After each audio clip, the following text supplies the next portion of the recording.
back to another episode of Rivers and Mid Podcast. Scales and Tales, episode 151. Or no, 152, my bad. I just wrote that down, just forgot. It's late in the night, okay? I should be sleeping right now. Episode 152, Long Live Juan, episode 3, I think? Maybe 4? 3, yeah. 3, okay. 3. Surprise, surprise, we do not have Mr. Feener. It is Marshall and I and Brian. If you guys are unfamiliar, Mr. 9-Pound Hammer, Brian is a part of the He's been assimilated into the Twinks Anonymous group chat. Okay, Twinks he's Anonymous. been assimilated. I don't think people know it by Twinks. Oh yeah, Anonymous. we changed the name from Kill All Sponsors to Twinks Anonymous. So, yeah. So the Twinks Anonymous group chat is just going crazy right now. And of course, Phoenix doesn't show up because, well, why would Phoenix show up for anything? If I ever see, I think what happens is, I think if Adrian, me, and Phoenix ever show up in the same area, I think like time just ends right there. Like that is the end of the universe. Like it's something that's not supposed to happen, apparently. Dude, the only person that I know that's seen Phoenix is Jeffrey. So like Phoenix might not even be real. Well, I've seen Phoenix. Oh yeah, yeah, okay, yeah, you fished. But all three of us together is an enigma, dude. That is an enigma. Brian, I don't know if you saw the Photoshop photo from the gathering. Whenever Dude, we've got two. Nick and Adrian. We've got one from Virginia. Yeah, and we've got one from Texas. We do. We have Photoshop pictures with it's me and Nick and Adrian, and then we Photoshop Phoenix onto the end just so we could have our group chat. And then together. The other one was Nick, Marsh, Grant, Jeffrey, and I, and we left. Room on the end. We left room on the end for Phoenix. I went back and I grabbed an old screenshot of like Phoenix wearing a Gucci coat on his Facebook account and used it.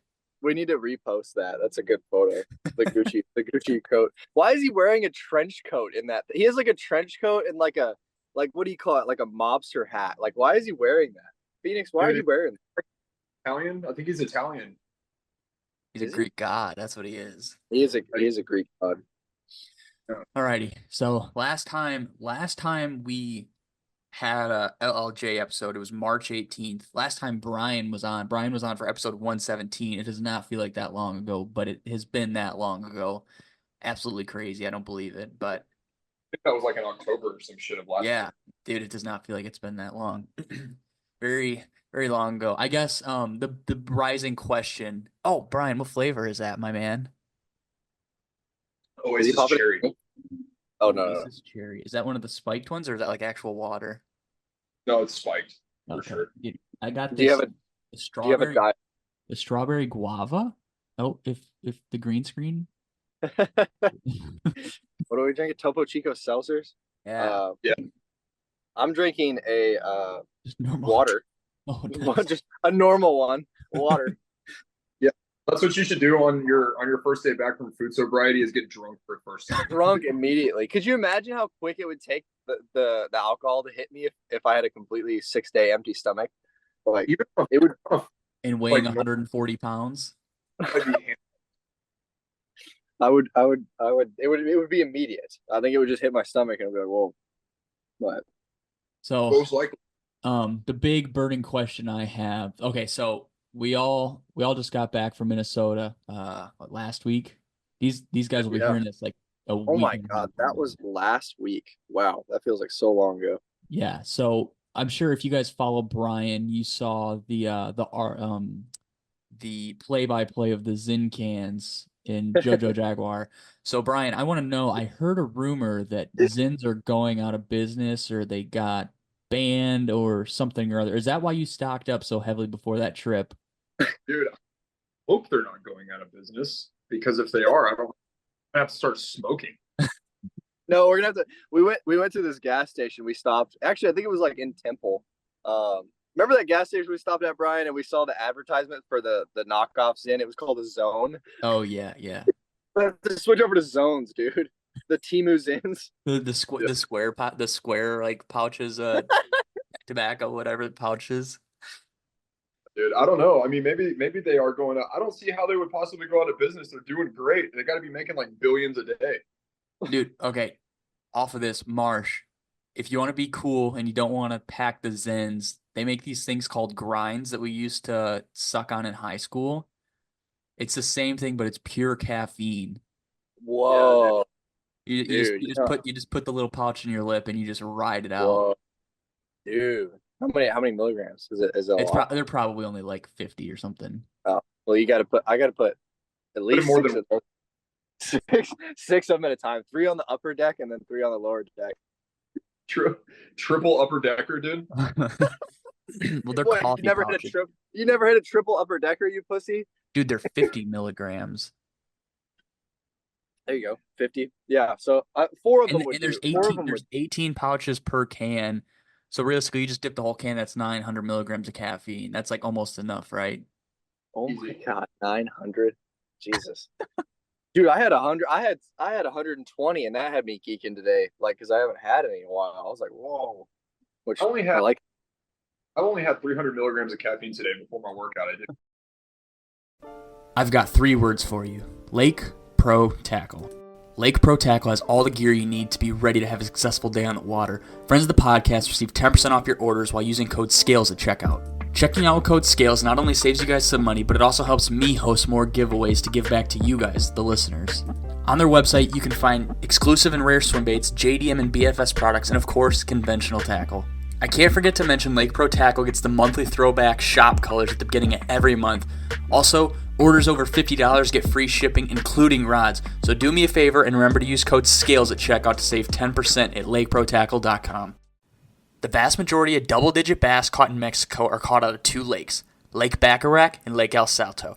Josh Daniels Pro Bass Adventures is the only outfitter in Mexico with lodges on both of these trophy lakes. With a fleet of Ranger boats at Lake El Salto and Live Scope Plus at Lake Bacharach, Pro Bass Adventures has the best equipped guides and boats in Mexico. Better call Pro Bass 480-491-9300 or probassadventures.com. We are Mexico Fishing. Staring at that peanut butter jelly like a largemouth bass staring at a dollar store worm? Then it's time to upgrade your snackuation.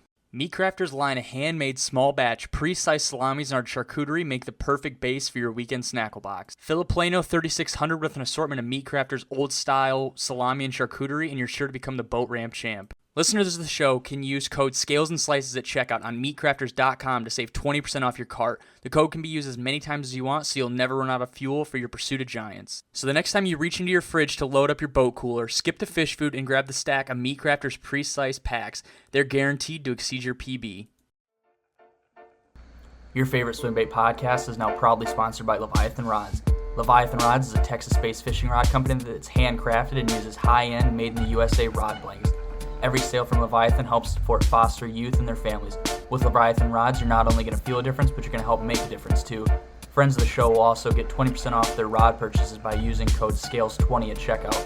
So whether you're fishing a depth 250 or a square bill, make sure you're using the best rod choice out there, Leviathan Rods. Whoa, that's nothing. I know. Brian was slamming like 900 on the trip.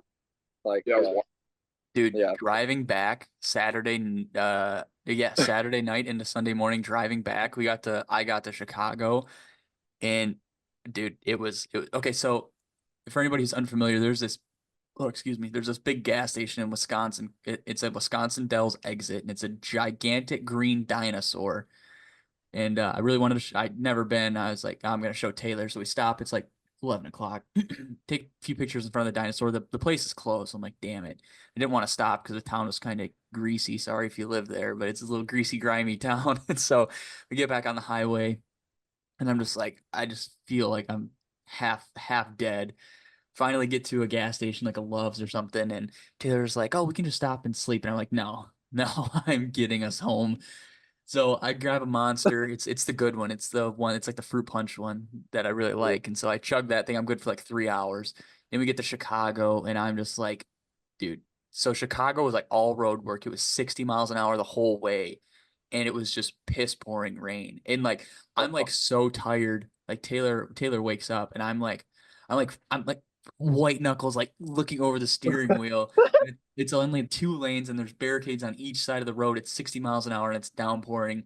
And I'm like, can you see these lines? And she's like, no. And I'm like, I can't either. Like, I'm freaking out. Like, I'm like so hyper focused on staying in between the lines. Like, I'm like just like having an anxiety attack. So we finally get through Chicago. Or no, That's when you pull out your phone and start texting. I know I should have. We stopped in Chicago because like I needed gas. We needed gas, and I needed a Monster because I was like getting like really, really tired. So I get Another- this like, dude, it was I think it was lemonade. It did not taste like lemonade. So we get back on the highway, and there's like when it's at 2 lanes, there's a cop that gets off onto an exit. So he's like right behind me, and he's like going all over the place. So I don't feel as bad. I'm like, maybe he's drunk too. And it's no, I'm kidding. But he's like right behind me, and I'm like, oh, he's gonna pull me over because I'm like freaking out, whatever, whatever. And then like you know how like the roads will turn into 3 lanes, and then that third lane turns into like the exit ramp. Yeah. So he like gets over and he's like in the exit ramp and he starts to take this exit ramp and he must realize that it's not what he thinks. He doesn't see the line. So he swings it back over into my lane. And I'm like, oh my gosh, like this guy's gonna crash us.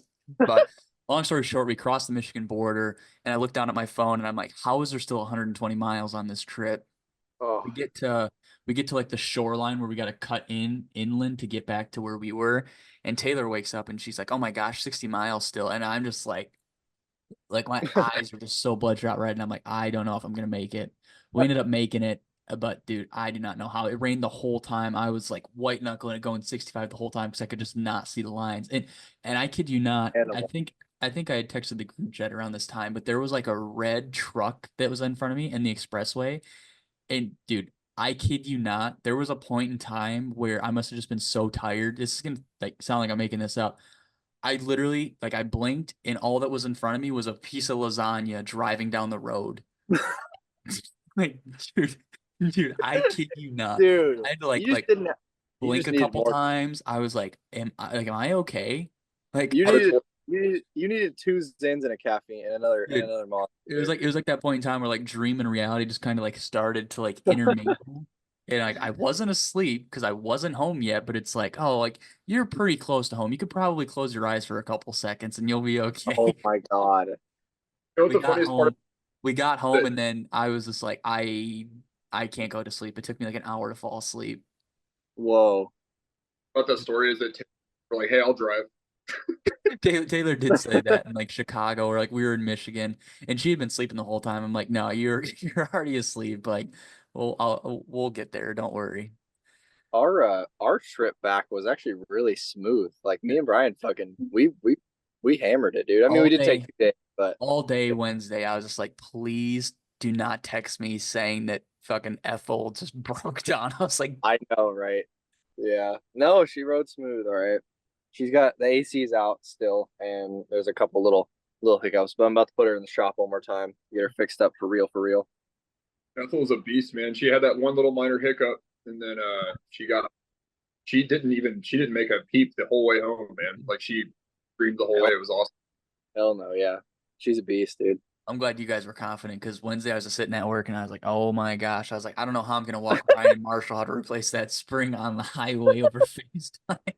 No, There's like no, Adrian did you had to be confident in that situation though. It's like, what the fuck else? Like, what's the other option? We just gotta send right. it. Yeah, Once we pulled the 100%. jack down and she sat there, I was like, oh well, if it was gonna shoot out, it probably would have hit one of us by now. So Yeah, it would have. Ethel's jack. Okay, for anybody who's unfamiliar, Ethel is Marshall's van. So we had to work on it. Go watch the YouTube video, but it's jacked up in the air. We had to do some minor maneuvering with some parts. And so I think it was Brian. He's going to twist the jack down. He's going kind of slow and then he speeds it up and it just slams and we're all standing around it. Mind you, we just replaced the spring part of the strut. And for anybody who's unfamiliar, there's a lot of weight that's compressing that spring and there's a little hook that holds the spring on Marshall's van. And there's a good possibility that hook was just like, I'm gonna give out right now and just shoot a rocket and projectile It is towards us. it is the smallest little rustiest hook I've ever seen in my life. Like it's probably weaker than one of these owner SGX 38s that I have on my mother. Like I think it would bend out easier. Dude, when Well, Brian when we were just finishing up the broken side and Brian was over there undoing the other side, I was like, wait, that spring is not compressed down. Like that thing's gonna blow up if you undo that. whoa. Yeah, Yeah. I have the other spring. I'm just gonna have somebody put it in, I think. Might as well, since I have it. The Dude, freshie. if you had the right tools, it would take somebody like 20 minutes to do. Yeah, that's why I think when I put it in the shop this time, I'm just gonna be like, yo, do AC, do this coil spring, do the spark plugs, do the fuel filter, do They're everything. they're gonna say, well, usually when you do one coil spring, you do both of them. Be like, oh no, the other one's already been done. Just need Oh, the don't worry, driver's side. we did the other one. We did the other one in Kyle's driveway. They're like, who's Kyle? Like, oh, don't worry about it. So the part that Marsh, I don't even know unless Brian told you. The only people that know about it are Taylor, Brian, and I. So I was working on the driver's side. Kyle, hurry up and lickety split did the passenger side strut, and that's what I had such a hard time with. I banged on that thing forever. Finally get it on there, and there's a little bolt that like it sticks through, and you put the bolt over that screw, and dude. I was like, I don't know where this bolt went. Like this bolt head, like I have no idea where it went. It's not in my pockets. It's not in Brian's pockets. It's not in Taylor's pockets. It's not in the yard. It's not in the road. Oh my God. Brian, how long did we look for that thing for? 40 minutes, 45 minutes, an hour? Well, close to an hour, and it finally ended up. It had like fallen behind, and it was like sitting on the frame, like in the most random spot, dude. I like stuck my behind hand up there, and I was like, holy shit, I found it. I was actually starting to stress a little bit because I was like, dude, we're gonna have to go back, or they're gonna have to go back to the fucking AutoZone or whatever and try to find that exact bolt. And like, that's the one thing that like AutoZone or like O'Reilly or something like is not gonna have. You know, they're gonna be like, oh no, we haven't carried that bolt in 20 years or whatever. Gotta order that shit off Rock Auto or whatever. Fucking yeah. I will say I cannot believe that. Shout out O'Reilly's in Monticello. Hookup, literally everything we needed, they had. Dude, no. Shout out Adrian and Brian. Jesus, guys, you guys saved the day, dude. Like Mostly Adrian though. Like see, like 80% Adrian, 10% Kyle, 10% Brian. That was all Adrian. I was just like, we have to get this thing done. They have to get home at some point in time. Like, I have zero mechanical knowledge. I wish I was better at it, but I would get in there and it would literally, that thing would have taken me all day. Like just to do like little things. I'm like, dude. So having my friends there was awesome. I appreciate my friends so much. Thank you guys. My God. I will share this. I haven't posted about it or anything. So for the guys familiar with like strut work, you have to compress the spring, or if you're not, you have to compress this gigantic 1.5 probably 3/4 inch spring. You have to compress it to get it underneath the spot that it has. It's like you could put your entire weight on it and it wouldn't bend. It wouldn't compress at all. Like it takes 1,500 pounds to even like compress it a little bit. Yeah. And usually you'll go to an O'Reilly's and you'll get this little compressor kit, and literally all it is 2 hooks, 2 metal prongs, and 2 sliding linch pins. So like kind of what you guys would put on your trailer once you put the tongue down, you'd put that linch pin through. So the hook and the pin hold on to the spring, and you would take an impact and you would screw it, and there's a screw that compresses it all, and it would compress it all in one piece. Well, Kyle didn't have an impact, and these spring compressors we got didn't actually fit on the spring. So we were just holding with good grace that the hooks were going to hold it and that there was no locking pins. And so I'm standing there. So essentially this is a ticking time bomb when you start to compress it, especially with hand tools that your face is right next to and your foot is holding next to the tire. And so I'm compressing this thing, and you do one side, then you got to do the other side and kind of make them even. Then you got to keep going back and forth. And tightening it with a crescent wrench. Yeah. So this thing at one point in time is like, I was scared. I just let it sit in the yard for about an hour because I was like, oh, if it's gonna blow up, it's hopefully gonna blow up before we go and grab it. And in the off chance that it holds for an hour until we grab it. And at one point in time, Marshall just picks this thing up. And I'm like, no, set that thing down. Like if you set that thing down too hard, it might blow up and it might go right through Kyle's house, and he may have a cat door in his living room. Like, man, it's a Jack in the Box that'll cut your arm off. Yeah, pretty much. Yeah, I'm standing there compressing it, and Brian's like, "Oh, that's smart. You have your foot on the part that's not compressed. That's not gonna blow up." Man. Yeah, that was a doozy. That was the best part of the trip. For sure. Dude, of course it couldn't have just been the strut. Like the strut, we got that replaced way too easily. Yeah, that was so easy. No, it had to be something else. It had to be some sort of ordeal. It can't just be easy. It never whenever is. Marshall bump, like whenever we were flying down the road, we were like 2.5 hours out, and Marshall hit that bump, and like we heard that loud pop noise. he like pulled over, and I was like trying to be like the supportive friend. He pulls over. I'm like, it's okay, dude. It's fine. It's probably nothing, dude. It's fine. And he gets out of the van and looks at the front of it, and like my side is down like 9 inches, and he just like grabs the sides of his head, and he's like, oh no, dude. Oh no. Oh no. And I was just like, I don't know how I can continue to be supportive at this point. I was just like looking at it. I was just like, well, dude, we're just gonna have to fucking keep going, man. We're not gonna be able to call anybody to come help us in Iowa. Like if we're gonna get like, yeah, it was incoming Iowa. Yeah. Luckily, we were only an hour and a half from Kyle's, so it didn't even like we still rolled on it, and I guess you're not supposed to roll on a broken spring, but you can roll on a strut. So yeah, I don't know if we were supposed to do that or not, but we did it and we made it and everybody's safe. So Dude, that spring had already been broken, so it's like whatever. Dude, I honestly think that the passenger side was just there's too many Zin cans on the side. It was just bogging it down. Of course, yeah. It was Jet Jaguar and holding down the fort. And also you guys probably hit the Grand Canyon of a fucking pothole. Yeah, it wasn't like the worst pothole in the world, but it was like one where it was like Marshall's giving Brian the full northern experience. Dude, they call these things potholes, and they're on their really nice roads that aren't really that nice. Here, we're gonna hit one. I'll show you how hard how good Ethel handles. Dude, it's funny because like half the roads up there are like super smooth and perfect, like the ones in Kyle's neighborhood. Yeah. And they're old. They're not even like new roads. And then some of them are god awful. Yeah. I'm like, dude, how is this a road? Like, it's like the bottom of the pothole is like a foot deep. I'm like, dude, how?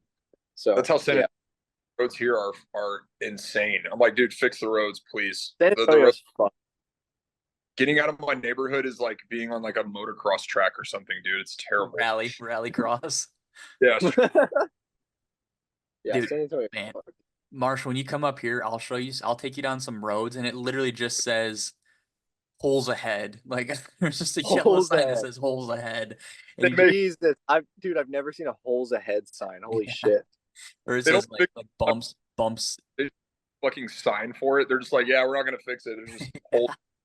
Yeah, you guys are on your own. We told you. You gotta you're in control of the machine now.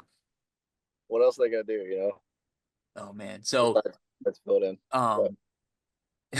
So Marshall and Rob had caught 3 fish during the tournament, and 2 of them did not make it, unfortunately, RIP. And they ate those Fortunately. fish. Fortunately, yes. So good. Brian and Marsh ate those fish, and Marshall made that YouTube video out of it. But Marshall had made the post. It was like a smallmouth, a largemouth, and the net, and then the next slide was the bacon bass and pineapple. Mm-hmm. And I will say the one thing that I do not like about people on this earth is they do not read posts all the way through, or they don't do any detective work. You can put a post that says we'll be dropping these baits at 6:00 p.m. Eastern Standard Time, and then a post would list every single time zone for every single city and state, and you would still have people comment, what time is this? What time is the drop? What time? Like when it says it there. What are you guys dropping?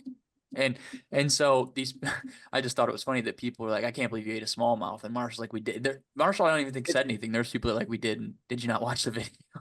It's fun. Well, it's funny because none of the fish that I showed in that post we ate. None of like I've posted a couple, except for the one that was on the plate. Yeah, that's the only one, and they died in the tournament. Like, not that I wouldn't have eaten that. Not that I wouldn't have eaten that smallmouth. The thing that's funny about that is, I'll eat a largemouth and I'll also eat a smallmouth. Like I'm fish. I don't do not care. Discriminate. I'll eat brown ones and green ones. Okay. Yeah, dude. Like that's a lot of people look at the whole fishing thing, and it's like when you eat fish, you have all these bass hipsters that are like, oh, you should practice catch and release, blah blah blah. And I'm like, dude, my grandfather and my great grandfather and all these other people that were fishing before I was even born have been eating fish since the dawn of time, and it obviously hasn't done anything to the population. Catch and release does not work. It does not work. It harms the ecosystem. It is scientifically proven to not work. If anyone is listening to this, if anyone's going to take any sort of piece of serious info from this entire show full of bullshit, this is it. Catch and release does not work. You need to keep bass. It makes the population healthier. It gives more bait for each individual fish, and it makes your fish larger. It gives you bigger fish. You get a bunch of little skinny ass dinks. Look at like Biwa, where they have all those like crazy, like where bass are looked at as an intrusive species, and they have to pull them out. And the world record was caught in like Biwa, and people catch them and like throw them and kill them in big bloody batches and don't even eat them. And then the world record gets pulled out of Lake 14, Biwa. So 14 years ago, 14 or 13 years ago yesterday. I think it was 14 years ago yesterday. Yeah, 2009, 14. So I will say in Sow Belly, they talk about when the Texas Game and Wildlife was starting the Share Lunker at that time, Share Lunker Lone Star, because Lone Star sponsored at the time rather than Toyota. They were, so it was after Lone Star. I think Budweiser had picked it up, and they had just finished building the Lunker Bunker on Lake Athens. They took a bunch. They had like, it was up for like a year or two before they opened it up, but they took a bunch of those Share Lunker spawned fish or spawn, yeah, the baby bass fryling, and they paid a shit ton of farmers to plant them in their private lakes, private ponds and stuff just to see if they'd grow. And they said, they told the farmers, we'll give you this amount of money, you can fish these ponds, and all we want you to do, don't keep the big ones, keep the ones that are less than 6 pounds. And so these farmers, I guarantee that there's probably farm ponds in Texas that have been passed down for the last generation that people forgot got stocked with Share Lunker fish. I bet you there's some really big fish in some ponds in Texas. yeah, dude, I mean, like that's the biggest thing about that. Like I have one of my oldest and very best friends lives up in DFW, and he is like, he's a really busy dude, and he travels a lot on business, and he is a private water exclusive fisherman. Like he pays like his yearly, and he pays like the day rates to fish private water and stuff. Yeah. And most of those places, depending on like the actual fish in the pond, you have to keep a bass if it's less than 14 inches. And on some places, you have to keep the bass if it's less than 16 inches. And a 16-inch largemouth, I mean, that could be a really good fish. That could be a 5-pounder if it's really fat. That's but a 5-pounder in the Midwest. In Michigan, they're like, Minnesota, and Wisconsin, it's like a 5.5. They're like, you have to keep it. And like, I remember one time me and him went out to this place and we started just destroying fish. And we were catching them and just throwing them down in the bottom of the boat. Literally and destroying the fish. It's the day we had like over 50 like 14-inch fish in the bottom of the boat. Like it was crazy. Like and I can say that right now, and a bunch of people are going to burn me down and be like, "Oh, you didn't eat them. You didn't do this. You didn't do that." Well, it was on a game ranch, and we let them go, and like coyotes and raccoons and possums and hawks and buzzards and all these stuff eat. It's just like people get so crazy on the whole like wasting fish thing, and it's like nothing gets wasted. Like if you out, they're going to get consumed like one way or the other. I will say it's different. It's different for like if you have like a tiny little stream and there's like 2 trout in it, completely different, right? It's one fish that's in that pool, like, and you can eat it and then it's gone. Like there's nothing else. But for lakes and decent sized rivers, keep those bass. Oh my God, you're doing more damage letting them go. You know what I mean? And not to say like keep every single bass you catch. Like of course I'm still letting fish go, but like take some home every once in a while, dude. Every single private water fishery, every place where they're trying to grow a big bass, they cull all the fish, exactly like what you're talking about. And people will still have the audacity to go in my comments and be like, "Oh, I'm unfollowing because you kept a 16-inch largemouth. I'm unfollowing. I don't agree with this." Like, dude, the facts are there. The science is there. I'm so sorry. Do your research. Like, come on, let's actually try and grow this fish that we want to see. You know what I mean? Like that's the one problem I do have with the Texas Parks and Wildlife is that they need to enact some mass culling or mass trout stockings, either one or both. I think they need to promote it more is what I think they need to do. I think that if Texas Wildlife or actually just like any wildlife like management like team, media will promote it.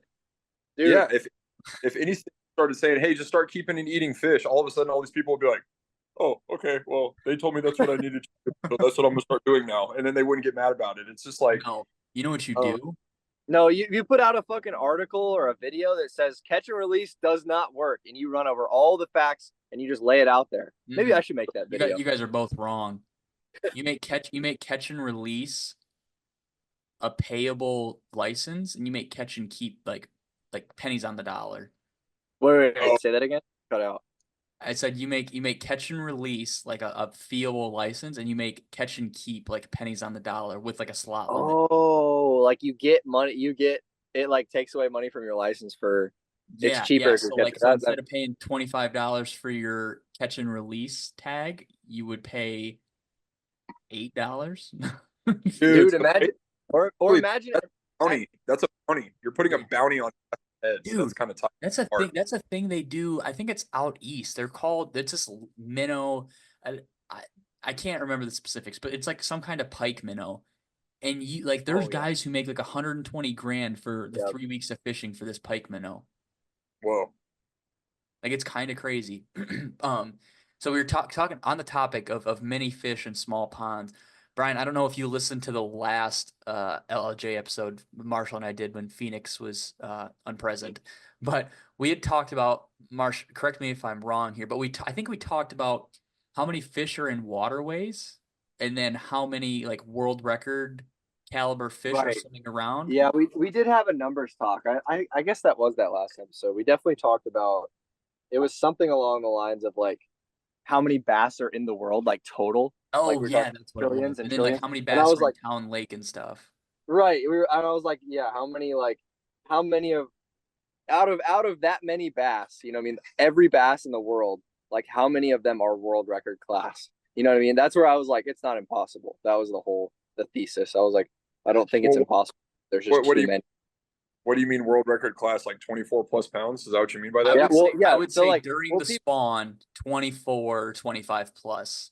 like so. Well, the thing is, like, people will tell you that there is no world record anymore. Like, it's gone, right? Or like maybe there's a couple. But I'm like, dude, think about how many bass exist in the world. Like, there's what 8 billion people on the planet. There's got to be what a trillion bass at least over that. I don't know. Like the number is ridiculous. Like in one single lake, there could be millions. There could be millions in a single lake. You know what I mean? And there's only 1 million people that live in Austin. I would assume between Lake Austin and Lady Bird, there are well over 1 million bass. You know what I mean? It's hard to put a number on that exactly, but I'm like, dude, if you think about that, like you're telling me one of those fish isn't like a freak of nature 28 pounder, like Yeah. just one, like the odds are there. You know what I mean? Like the odds are not good, but they're there. One thing that was kind of sobering, I think it was Marshall, you might have to remind me, it was either last November or last December. Me and Marshall met up on a very cold, windy day just to fish the bank on Lake Travis. And last winter, Lake Travis was actually like, what was it, like 25 or 30 feet low, maybe lower? Yeah, it's That must have still been like still last low. fall, right? It Yeah, was it in December. I think it was in December because it was cold. Yeah, it was super low. And like, so basically, like, we walked down to the water's edge, but you could turn around and like look up at where the water used to be. You could see like all this contour and structure and stuff, like going up to the thing. And like, we were looking at like little like ledges and holes and stuff that were exposed. And we were like, dude, like an 18-pound bass could hide right there. And you would never even see it on live scope. Like, it would just be hunkered down. Like, that's its little cave. It comes out and slurps up a crawfish or a gizzard shad, like, a couple of times a week, and that's all that it does, you know. So it's like there are so many people do what, not to mention like where those trees and like rocks were. If the water was all the way up, that's where people would sit their bass boats right over the top and cast at the shore. So like there's so many fish that don't even get messed with. And that's what happened at Ivy, and that's what happened with the whole live scope thing, is that now these fish that have never been messed with are getting messed with. You know what I mean? Like they're being caught. So that's the potential is there. Because you think about it, just because the water is 30 feet down doesn't mean that so if it was filled that you're only 30 feet from shore. Because if it's on a pitch, like on a slight angle, you could have 80 foot of bank that's exposed, but it's only 30 feet below pool. right? So I mean that's kind of crazy to think about. And I remember It Mark is telling me that because the lake that he fishes up by DFW, he was saying was like crazy low. It's weird, dude. Our water up here is pretty low. Like I went to all our stuff is high. A lot of our stuff is high now, except for Austin. But DFW is all high. We got a bunch of rain. A lot of lakes are flooded. Rayburn's flooded. A whole bunch. Stillhouse, they're all flooded. That pike I caught the other day, I was trying to FaceTime you guys because I wanted you to screen record it, me trying to flip that fish because I knew it was going to snap me off. But I finally get that thing up there, and I was like wow, I might have to start bringing a net out here because I'm kind of nervous. Like it's kind of scary. Adrian, did you get your bait back or no? No, no. If it's calm, I'll probably be able to see it like on bottom, and I could probably jump down and get it. But like the next day I went, I was like, I'm not. It was way too cold and rainy. I was like, I'm not getting in that water. What is it? The 316 soft bait? The gill, yeah. Oh, you don't need But to jump in. I've lost so many baits out there. It's just kind of like another brick in the wall. Yeah. How many have you lost out there, Adrian? How many baits have I lost out there? How many taxi shads? A lot. Taxi trouts, a lot. Like I would say probably close to a dozen. Holy shit. Yeah. Yeah, I fished out there hard a couple of years and I lost a lot of baits. I was having Casting off backups. or casting off or trout or pike casting or what? off, yeah. 100% Oh, okay. casting off because I was fishing straight braid.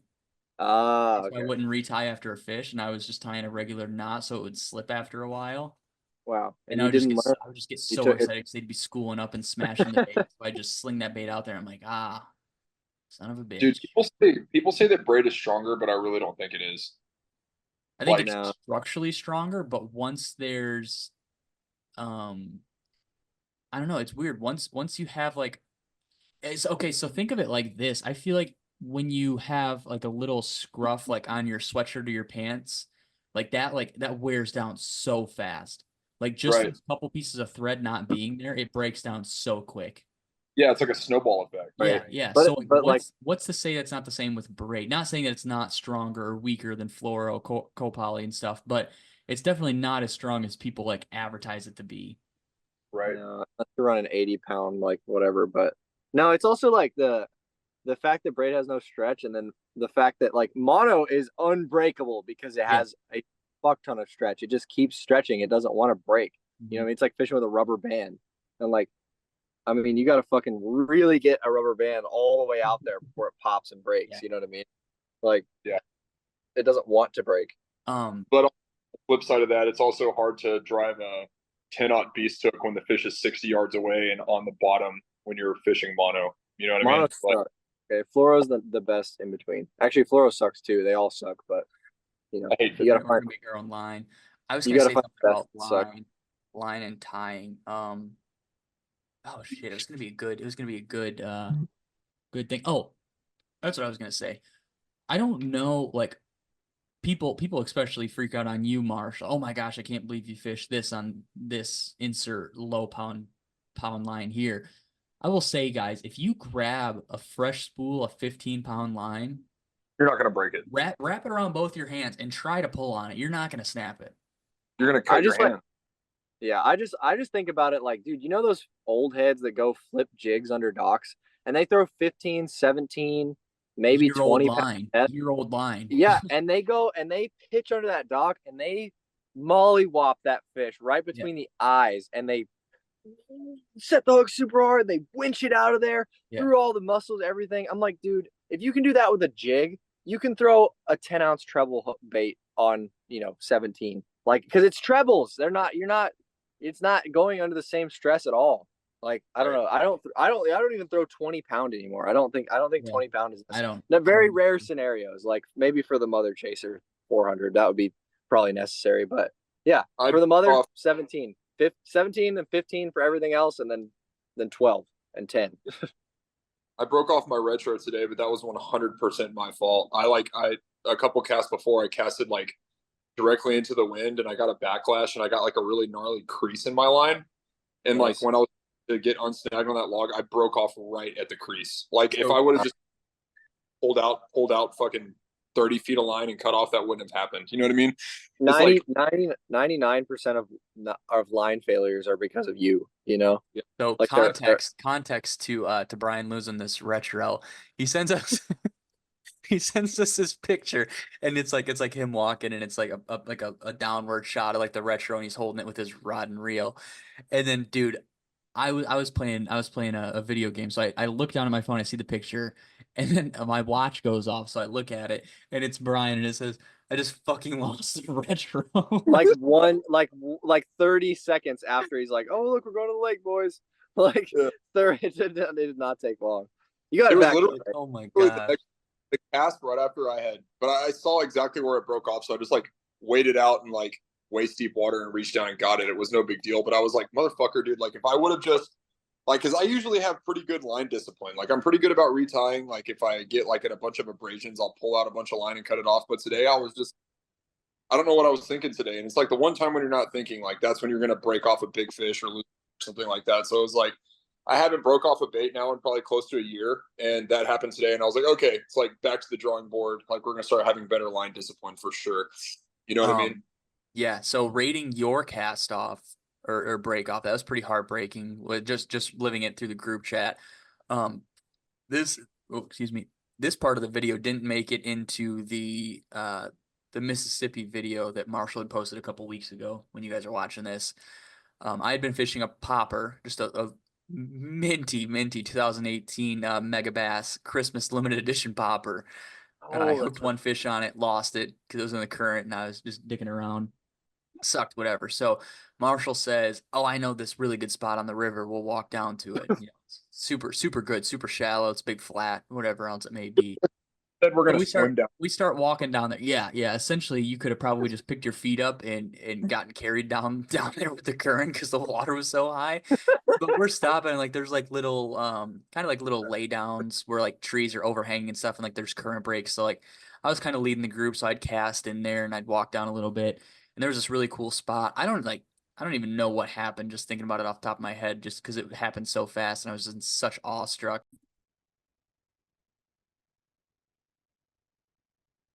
Dude. My Wi-Fi, I don't know what just happened. Wi-Fi cut out first time ever. Not first time ever. First time ever while recording a show. It is 12:30 in the morning, so they probably just like, this is probably a convenient time to have a brownout of everybody's Wi-Fi. Nobody's probably awake right now. Little do they know.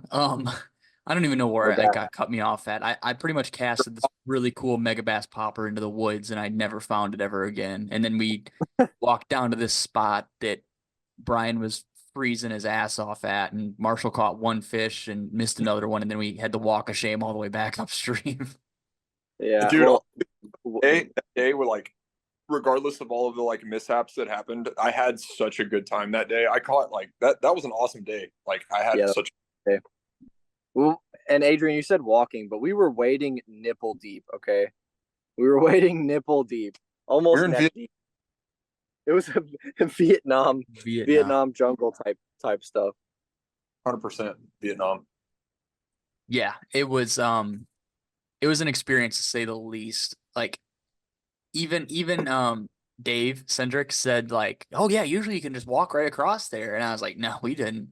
He's like, "How'd you get over there?" I was like, "We took the paddle boards." He's like, we had to.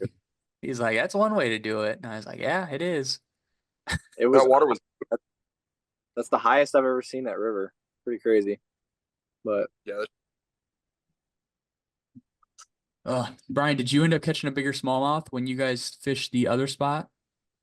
No, I didn't. The two biggest smallmouth that I caught were that day. I caught that 310 and that 3.7. That weird 3.7 out of that weird like little puddle that was like you're gonna catch like a bowfin or a pike or something out of here. Yeah, and then a smallie came out. That was cool. Brian, did you end up catching a pike while you were up there? No. He somehow avoided a pike, dude. That's crazy. I missed one. I got hit by one over at that one spot that me and Marshall and Kyle were fishing, and then I reeled up my Citizen, and like it had like deep slices all down the side of it. I had to glue it all back together. Yeah. I will say I've been on a pike streak lately. That pike I caught the other day, I've never caught a pike out there before. I think that was I've caught almost more pike this year than I have bass, I think. On swim baits. That's awesome. I still want to catch one. They evaded me the entire time I was in Minnesota. I'm gonna have to go back next year and catch one. The one I caught when you guys were fishing the tournament, I've got the cast to catch on one of my SD cards. It like came up because the blind had just started working it, and I was like, "Holy shit, this is a bass! This is a bass!" And yeah, it wasn't a bass, and it was a pike. And it was a pike. I didn't have a net. I didn't have pliers. I luckily got it unhooked, and I was just like, I don't even want to picture this thing. I just threw it back. That was the only good fish I caught that whole day, and it was like 10 minutes into the trip. Well, Dude, dude, it's gotta- Marshall got on a decent. He caught a decent pike at this one lake that we went to, and I didn't even know he caught it because we were like across the lake from each other, and he was like, "You didn't hear me yelling?" And I was like, "No, I didn't hear you." And he showed me a picture of it in the net, and I was like, "Oh, damn, dude, I wish I would have been close. I would have got a picture of it." And Marshall's like, "I don't give a shit." He was like, "I don't care about pike," and I was like, I would have a picture if I would have caught it. Yeah, But well, dude, I mean, like, I'm sorry, but like, dude, you get them in the net, and like, the first one's cool, but then you're like, dude, if you get cut or like they slice you open like really bad, that's terrible. Like that sucks. like a dude, a big mess.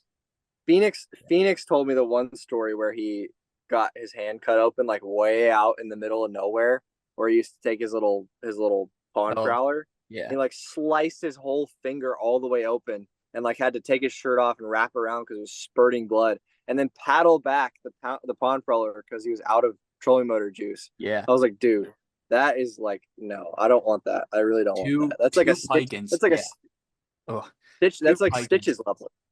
Yeah, dude. Two pike incidents I had. I know I told the one before. This kid that I was fishing with caught this like little 16, 17-inch pike on a jerkbait. Didn't want to unhook it. We're standing on this big sandbar with big drop off, and he had just gotten the Abu Garcia Revo Rocket when it first came out, the 10-to-1 gear ratio. He thought he was the hottest shit around. So he's like, I don't want to unhook that fish. So I'm like, okay, fine, I'll unhook it. I unhook it, or I have it in my hand because it's really small, so you're just death gripping it. And something happened, it shook, and I let go. And one of the hooks was hanging in my finger all the way past the barb while the pike was on the other end thrashing around. And I was holding his rod, so I drop his brand new Revo Rocket in the sand while I'm trying to I'm like, dude, grab this fish. Like it's literally like it's hanging like a chandelier off my fingertip with a hook in my hand. So he finally grabs it, get the fish off, and then I just rip the hook out, and he's like, "You gotta buy me a new reel." And I'm like, "No, that's not how this works." I was unhooking your fish. That was first concern. That's crazy. Yeah, and then the second one is I had kind of a. If you guys are familiar with Sebastian in New England, he's got a sun dolphin, kind of like a bass raider type deal. I had that same exact thing, and I had caught a pike on a jerkbait. And, it was cool. I was taking a picture. It was like a decent, like 26, 27 inches. It was decent. My dad was taking a picture of it. And the way I hold pike is I hold it in the gill plate, like around the jowl. That's the only way, right? Yeah. I And mean, this fish like thrashed. And so my like hand like slid in a little too far. And then on the backslash, it grabbed all my fingertips with its back teeth and just gashed them open. And I drop that fish. I kick it in the water. My dad's like, "You okay?" And I have a couple pictures on my phone at the bottom of the boat just covered in blood.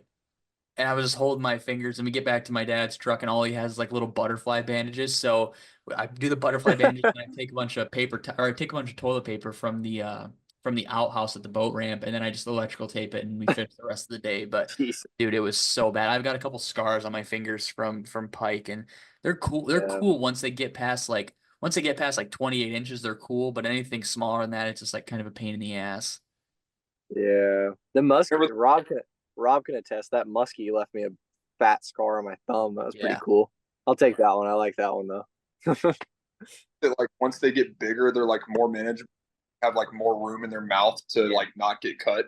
Yeah, and you can like actually grip on the inside of their gills. Like if you ever see big muskie or like guys with big muskie, like they'll be holding, they'll take a picture and that muskie will slide out of their hands, and literally all they do is stick their hand straight up and just death grip that fish, and those fish just thrash like 2 or 3 times, and they're chill. Like a little pike will like freak out more than a bass will, like a small bass. They're absolutely ridiculous. Dude. Yeah, little fucking little hammer handles, little pecker heads, dude. My God. It's crazy. So we used to have it still might actually be on the list for Michigan at one point in time. They wanted all these small pike to be caught. So the limit in Michigan, I think, is like 3 pike, and they all have got to be over 24 inches. But at one point in time, this lake, or like a couple lakes in the state, where they had to be smaller than 24 inches, and you could keep 5 of them, and only one of them was allowed to be over 24 inches. And so, dude, I kid you not, we would go out there and ice fish, like tip up fish with like a group of like 10 or 15 people. And we'd have to go by like 10 dozen minnows. And literally, I kid you not, I don't think either of you guys have ice fished, but it was literally chasing tip ups all day for 8 hours. Like boom, you'd set one up and and you're allowed to have 3 tip ups per person. So 15 people. I mean, you can have 50 tip ups out there and you're just running back and forth to get these tip ups while they're going off. And literally all you're doing is you're grabbing the pike and just throwing it on the shore or throwing it on the ice because you know it's not 24 inches. Dude, we used to have trash like big black 55-gallon bag fulls of pike that we would keep and we'd pickle them because a pike, for anybody who's not familiar, you fillet the pike like a bass, but there's Y bones on the inside of their ribs, and you either have to like slice them out, which is like a pain in the ass. That's why a lot of people don't like keeping pike, or you pickle them in the vinegar and water. The vinegar and water boiling solution dissolves the bones. And man, pickled pike is like really, really good. Like cracked pepper, onions, garlic, vinegar. Dude, it's so good. I want to try that. Yeah, I haven't kept one yet. I kind of thought about it. I was like, man, what if we kept one? But I don't know how to fillet them. Like, so I'd have to get someone to show me in person too, because I could watch a video on it and then just do it in person and be like, oh god, this is not the same. Right. Right. I heard Kyle like he knows how to fillet a pike. Yeah, he probably does. Anyone up there probably does. I talked about it before. So you guys know how people eat snakehead and like how it's really, really good, like it's super white flaky. Yeah. I think a bowfin probably is like relative to the Oh same. yeah, guaranteed. Yeah, they're like the same. They're like in the same family, you know. Yeah, it's almost the same fish. Yeah.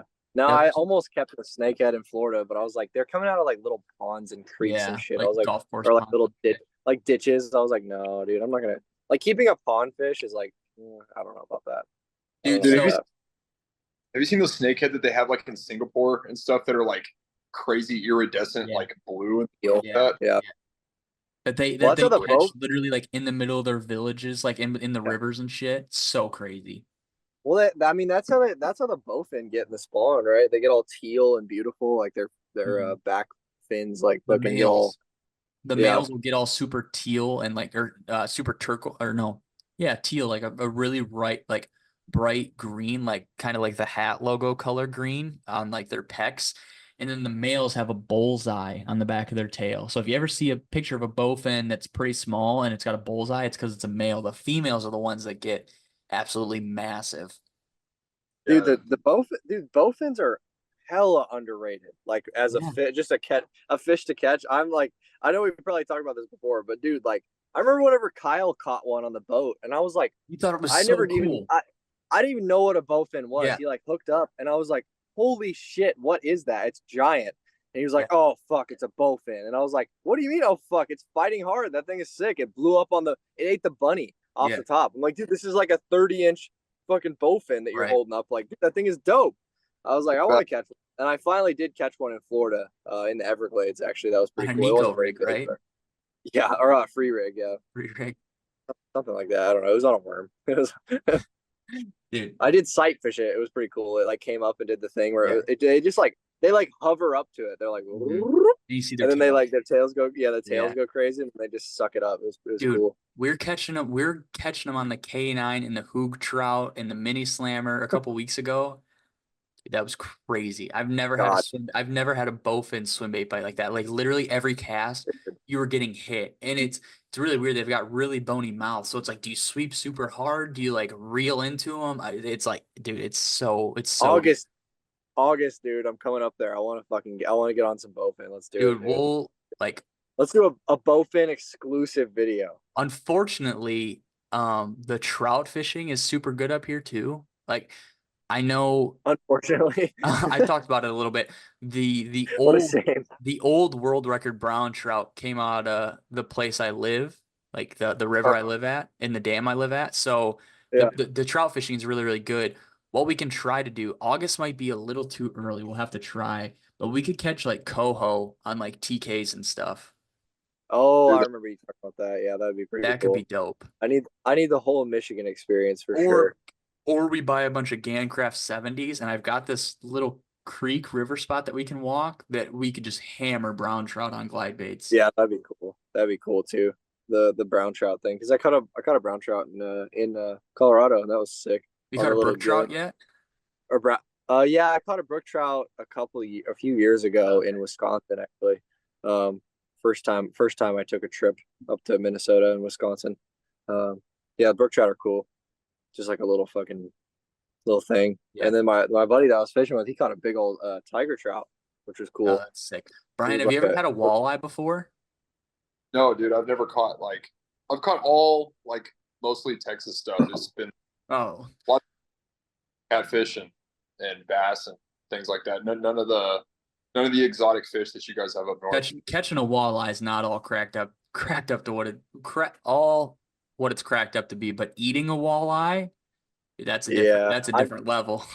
I've never had one either, dude. I need to get one. Dude, I need to eat one. I was gonna say you caught one I just on the Woody last year, Yeah, I caught one on the Woody. and I Or told no, you to keep it, and you're like, no, I don't want to that ride it. wasn't no Bring the bike. that wasn't last year. That was a year before. Isn't Oh, that crazy? That was so long ago. Yeah, no, I caught one on the Woody, and then I caught one on a worm too one time. But I just haven't been in a place where I was like, oh, I caught one, I'm gonna keep it. Like the time I caught the one on the Woody, I was on the bank. Like I just rode my bike in down the there middle of because I the didn't. night. Yeah, in the middle of the night, I was like, I'm not gonna freaking fillet this thing. Like I'm not gonna carry it home on the bike. That would be kind of funny, but Well, I gotta. they don't really fight like they I've heard that like you just kind of hook them and just like reel them in. Yeah, They don't like they just give you a Yeah, couple head turns, and then just and then cover they're it like that's about it. wet sock. Yeah. Which whatever. Like some people get the kick out of it. Like I will say fishing them on the Detroit River where it's literally a river. Like you're like sitting on your boat and you're going down and you're just vertical jigging for them. And you'll hit a vertical jig and you'll get like halfway. It's kind of like when you're fishing a jerk bait and you get one like half pump. Yeah, And you're like, "Oh shit." So you set the hook and then you reel down and then you're literally fighting that fish with the current. It's kind of fun then. But like right. dude, I think half the fun of fishing is the strike. Like a lot of people are like, oh, why don't you fight the fish more? What that wasn't even cool as a little fish. I'm like, dude, the bite was cool. Like the initial bite, like that is the coolest part to me. Like the second they eat it, like where they eat it, where they come from, how they hit it. Like, and if a walleye will come up and hit a top water, then that's cool enough for me. You know what I mean? Like if I really wanted to fight, I would just go fish for giant fish. I wouldn't be fishing for largemouth. You know? yeah. Fighting a fish is really overrated. That's like It's talks with saltwater guys down here. They're like, yeah, I hooked into like a 48-inch red and I fought her for 45 minutes. I'm like, that And doesn't. then it died of exhaustion when I let it go. Yeah, I'm like, Yeah. dude, go out there and do that, right? And maybe one time it's fun, but catch 10 of those in a row. You know what I mean? Dude, by the third one, you're like, dude, I'm so tired of this, like fighting these fish in. Like, just come in. You know what I mean? Like, I want to get my picture. Like, Yeah. whenever I go to the redfish lakes down there, dude, I start hooking into them. And by the fourth one, I'm like, okay, I get it. Like, and they're not even big redfish. The thing, they're like 25 inches. Yeah. And you hook them, and they pull you around for like 3 minutes, and you're like, dude, come in. I don't know. Yeah. I think the hit is cooler than the fight for sure. Hey, Unless you're fighting like a tarpon. You know what I mean? That's different though. I was just thinking if Brian, this is obviously an invite to you too. We could, Marsh, when you come up, we could go out like on a charter boat on the big lake and go for like lake trout and salmon, like trolling. Dude, we should throw the mother chaser for the lake trout. Dude, when I showed the guys the Hinkle trout a couple years ago, they're like, let's drop it down on a downrigger. And I'm like, absolutely not. Absolutely not. Let's put the chaser on a downrigger. Dude, you know what I would, like what I would 100% put on a downrigger is a slammer. Dude, yeah. Like a mob walker. Imagine a mob walker. Mob walker down there. Dude. Yeah, so, that would be cool. So we're all super fishy guys. I like to think I'm a fishy guy. You'll look at some of the stuff they fish out on Lake Michigan for salmon, and you're like, that's the stupidest thing ever. Like that's just I don't. It's the same thing with muskie guys. Like they just fish weird shit. No, like this is like so like there'll be a big plastic like frisbee right here with reflective tape that like goes on a depth 250, and literally all that thing does is like just throw flash, and then behind it is like a topwater plug, but it's hollow, and there's a line through that has a hook, and for some reason the fish eats that when it sees this flash, or sometimes there's like a clasp and it has a hook attached to it, and all you do is like you'll buy bait fish or you'll catch bait fish, cut them in half, you take the fillet and you stick it in between, so there's like a hard head and then like a legitimate tail, and it's like called a meat rig. Dude, it's so weird. A meat rig? crazy, I dude. mean, you got to think about it. Like those lake trout do not see lures. Like there's so many, like Michigan, like Lake Michigan is so big. Like, do you Dude. think you're ever fucking showing your bait to the same fish over and over? You know what I mean? I don't Yeah. think so. If we got out there on a calm day, like whether we borrowed a boat or we got out there on our paddle boats, like something I'd always wanted to do is go out to like 80 foot of water, find a rock pile, and just vertical jig for lake trout. Dude, That would be now, crazy. on the paddleboard would be nuts, dude. That would be absolute nuts. Just get like a big giant softy and put a jig head on it, like Yeah. a freaking get the unique carp or like a citizen. Like that would be so sick. That would be sick, dude. I honestly like if everything goes as planned, hopefully, and I think that it will. I'm getting the boat in December, and I was talking to Marshall about it on the way home. I was like, dude, we should pull the boat all the way to Minnesota next year and fish the tournament, and then we'll have the boat for the rest of the time. We could go we could like spend Night less fish time every night. Minnesota and go over to Michigan and like fish Lake Michigan out of the boat or something. Like that would be sick. Make a Dude, big trip out of it. Lake Michigan it's crazy. I don't know. To this point, I haven't officially said, but I am moving back home. So you guys will actually get to hear refreshing stories and not just the same 25 stories of me, Uncle Rico, talking about the same stuff that I talked about for 151 other episodes. So I'm excited about that. And I really haven't talked a lot about my fishing. I haven't posted any of the fish I've caught this year, nothing like too crazy, but I really haven't posted anything. I don't know why, just because. But yeah, I'm excited because I know a lot more than I knew when I used to live there, and getting to be there every single day rather than going up once a month, I should be able to put stuff together a lot faster and hopefully catch a fish. Yeah. Next spring, we're going for the state record next spring. That's gonna happen. Let's go, dude. We're gonna break the state record next spring. 11 pounds. Yeah, 11, 16, I think. You got it, dude. You got it. You just have to proclaim it. Okay, you have to pronounce it to the world. I am going to catch the Michigan State You know what I'm gonna record. catch it on? I'm gonna catch it on the mission fish. Yeah, probably. That's that would be the mission fish goes hard, dude. The Maybe on mission Mickey fish is bait. an interesting looking bait, that's for sure. Dude, the mission fish it's a worm. Okay, it's a big Yeah. worm. That thing is so sick. I love that bait.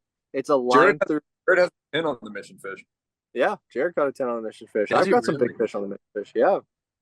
Jeffrey His and I were talking first about it earlier. his first 10 of the 1,000 days was on the mission fish. Really? I remember because he FaceTimed me because he was supposed to be at work, and I was like, we were at work in ACL, which is like the Austin City Limits Music Festival, and I was like, where the hell is Jared? And then he called me.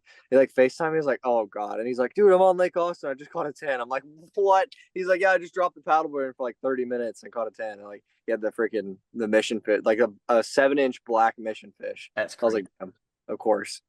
Fucking. And then he walked into, and then after he hung up, he walked into work like 30 minutes later. I was like, wow, that's crazy. Like, of course, that's how it would go, you know? In the middle of summer, I think it was, or no, actually it wasn't summer, excuse me. It was October, but it was still super hot. It was like 100 degrees still. Damn. One thing I wanted to talk about is it almost, if you guys have been watching the homeless fisherman videos or the stories, it almost seems like maybe Marshall's coming around to the e-boy glide scene. E-boy Zoomer glide. You guys are unfamiliar with the terminology we're using. The quick, fast chop glides of the 22nd century, whatever century we're in, that you often see new swim baiters rejoice in. Marshall seems to be getting bit by that bug with the Metro. Dude, the Magnum jerk. People love the little quick twitchy choppy glides, and people will pick up the retro and be like, hey man, it's not swimming right. And I'm like, oh, let me see. And I throw it out there. I'm like, what do you mean this one swims great? They're like, well, I can't chop it. I'm like, well, that's not what it's supposed to do. I'm not a big chopping guy. Like I just don't fish a chopping glide very often, but the Metro is pretty fun. I've actually been catching a lot of fish on it.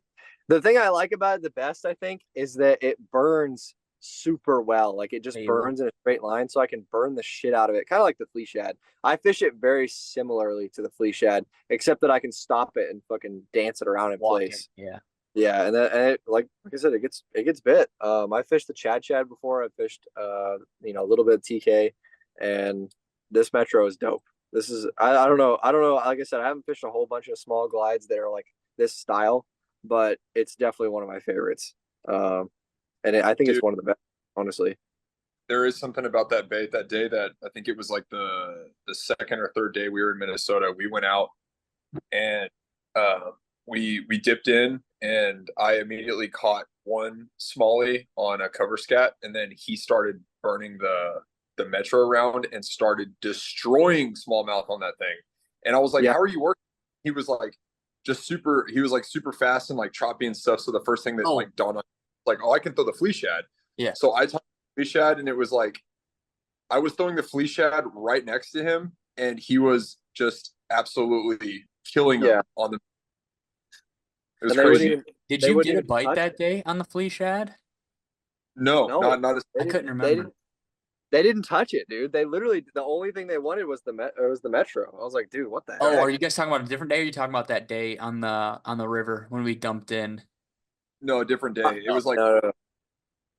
It we was had like it was we had like a solid 40-minute window when he was just catching like smallie after smallie after smallie on the Metro. I was throwing the flea right next to him, and I was like, "Damn, dude, they're just not eating it." And I think they just wanted that, like, because the flea is more of like a straight line, like wiggly, and I think this like more of that back and forth real quick, and it was just like, I don't know, they were just coming unglued for it. I was like, "Damn, dude, now I'm gonna have to get a Metro. I need another bait." That's what I was Hell gonna yeah. say. When you guys are listening to this, there's a good chance the Metros will be dropping soon. So go check out the yeah. throwback. Go check that. Well, I don't know. Kyle said some point in time in He July said that this month, July, this they're month. So gonna come July. out. So you guys will be you guys okay, we'll get official here. Hold on. So if they haven't dropped yet, when you guys are listening to this, it will be realistically, if you're listening to it the day it drops, it'll be July 15th. Therefore, meaning there's only 16 more days in July. Kyle's not going to drop baits on Saturday or Sunday, and probably not Monday. So there's the 19th and the 26th are Fridays. Those are probably the days you want to keep an eye out for. Kyle will post Wow, about it. really solid deductive work, and not to mention, if you're still wondering about the drop, it probably will be announced on the SNN Scales News Yes, Network. yes. If Kyle or Doug lets me know, they probably won't know the day before until they drop. Yeah, always, but Um, you know, what was I gonna say? Or Marshall will post about it too. There's something I I'll was gonna try. say about it. I probably don't need to post about it, to be honest, because there's enough people. Dude, People love. $140 is what I heard. That sounds Good, right, right? good price. I Yeah. will See, say, I brought up the Metro because did you guys see Uncle Larry's post yesterday? The story Dude, post? yeah, no, Kyle, he Dude, was up, dude. I felt so bad, but I wait, laughed so hard. no, I did not see it. What happened? So Marsh, he was sitting down. I can't remember which one it was. He was sitting down, which guy it was. Like sitting It was, down, like posing on his knee, taking one knee or whatever it may be, taking a picture of this fish on the retro. And I'm guessing either had like just like hooked the fish, like just barely for the picture, or the fish was still hooked completely. The fish must have like Brian, correct me if I'm wrong, because I listened to it, but I wasn't like comprehending. The fish must have thrashed and it stuck him right in the shin, like right through his Woo. shin bone. And since he was kneeing down, it was while his leg was flexed, so he couldn't stand up, or else it would like hurt a lot. Oh shit. And so from what he said, he like backward crawled, or no, frontward crawled all the way back to his car. And then the next video he posted was him crawling into the emergency room. And there's a nurse opening up the door, and she just doesn't even look at him, just keeps walking. And he's like, okay, he like finally gets in the door, and dude, What a the? nurse meets him like right at the door. And she's like, "Oh, how's it going?" or whatever it may be. Dude, it wasn't even like a reel, I it was a got. story post. It was so funny. What the fuck, dude? I gotta find that. I gotta be like, hey, dude, send me that. Oh my god. Dude, Those it are was Cr- hilarious. Crawling into the hospital and no one batting an Bats, eye is man. Yeah. that's diabolical right there. those Uncle Larry dudes. They go hard, man. You know, one of the things that really makes me laugh about that whole group of dudes that are down there fishing. Are they out of Florida? Yeah, I think so. Yeah, the thing that makes me laugh about those guys. So Kai, that video went viral where he caught that gigantic fish and he was like screaming his Oh, head he off was out of on spinnerbait. Yeah. yeah. So that fish he caught that fish, and then I was like, holy shit. And he was like talking about it and stuff, and he didn't have a scale, so he didn't weigh that fish. And like, in a way, I'm like, damn, you really should have weighed that fish. But none of those guys carry scales ever. And they're always like, they have like this certain like, pride about not carrying a scale. And I'm like, damn, like in a way, I'm like, I have to know, like when I catch a fish, I have to know the weight of it. Like if it's a big one, like I just have to. But those guys are just like, no, we don't carry scales because for whatever reason. And I'm like, I mean, that's in a way, I guess that's kind of hard. I don't know. As long, It's kind yeah, as long as they're not, as long as they're not calling it like, oh yeah, I think this one was 10. Like, no, you can't do that. You know what I mean? Right. But yeah, if you don't give a shit, that's cool. I mean, what, dude? I don't think Caesar carries a scale, right? Really? He only does board. He's like, yeah, I don't do a scale. I'm like, I that's don't- interesting. I just need to have the scale for whenever I catch the world record. So I need to get. That's the only one. That's the only fish that needs to be scaled for me. I'm a big documentation dude because I like to log fish. I like to log fish and like put down when I caught them, what I caught them on, like what day they ate, all that shit, because that makes me a better fisherman in the future. So it's like the days where I catch big fish, like you start to notice like patterns like over the years. Like most of my bites personally come like in the heat. Like most of my biggest fish have all come like in the dead of summer. Like I haven't caught a lot of fish in the winter. I've caught a lot of fish in the fall, but they haven't been like giant. You know what I mean? Mm-hmm. So like, I don't know. You start to notice a trend when you like keep a really close eye on shit like that. So I think that makes me a better fisherman. But that's I'll just have me. I'll have to tell you guys about this idea I had the other day. I don't want to say it on here, but it'd be a pretty cool idea. It'd probably be hard to implement, but it would be badass for documentation purposes. We'll talk about that later. But yeah. S&T flavored Zins. Unfortunately, no. Adrian spit in every Zin. I will say I don't carry a scale, or the only time I'd carry a scale or a travel board was when we fished the river that day. And I didn't tell you guys, but after I like got dunked in the water a couple times, I'm like 100% sure that travel board just fell out of my pocket and is probably almost to the Gulf Shores now. Yeah. Uh-oh. But yeah, like the scale stuff, I don't know. The thing is same with the GoPro. I feel like I fish worse with a GoPro. Like if I'm like prepared for the situation, I shit the bed. Like I'm overthinking it, and like I don't know, it just feels really unnatural to wear a GoPro because I'm worried about like stopping and make sure I'm recording and whatever else it may be. Yeah, and that GoPro I had was kind of a shitter, so I just need to buy like a good one from like a reputable seller and like just be content with it. Dude, Right. I hate wearing a chest mount. That is my number one. Like, I hate it. Wearing a chest mount sucks. Like the one on the paddleboard's nice because you don't have to worry about it. You just throw it up there and leave it. But the chest mount, oh, that thing makes me angry. And you look like you're wearing a bra. Like, dude, my God, it really emphasizes your man titties if you got those. Like, Jesus. We have pecs now, Marshall. Okay. Yeah, dude. I don't have pecs anymore, dude. I lost them. They're all gone. We're gonna have it back in like 3 days. Chill out. True. Alrighty, we'll bring some of the group chat thoughts in onto here since this kind of revolves around the group chat. So if you guys are unfamiliar in the workout bodybuilder health guy realm of things, here we go. There's this magical elixir called Tren, TRT. There's a bunch of different things, testosterone, whatever you want to call it. And essentially, and correct me if I'm wrong, Brian and Marsh. You guys may be more well versed in the juice game than I am. It essentially like just builds muscle very quickly, or like kind of pushes your body towards building muscle very fastly with other downfalls as well. Is that kind of what they do, if I'm not mistaken? The roids, baby. So you mentioned TRT and then you mentioned Tren. So what TRT is that's testosterone replacement therapy. So like for young guys, they give off like a regular amount of testosterone. That's good. But as you age, your body starts to give off less testosterone. So you start to lose muscle mass and stuff like that. So a lot of older guys, like usually it's like 40 and beyond, will start to go in for testosterone replacement therapy. Robert Kennedy Jr. that's what he's on.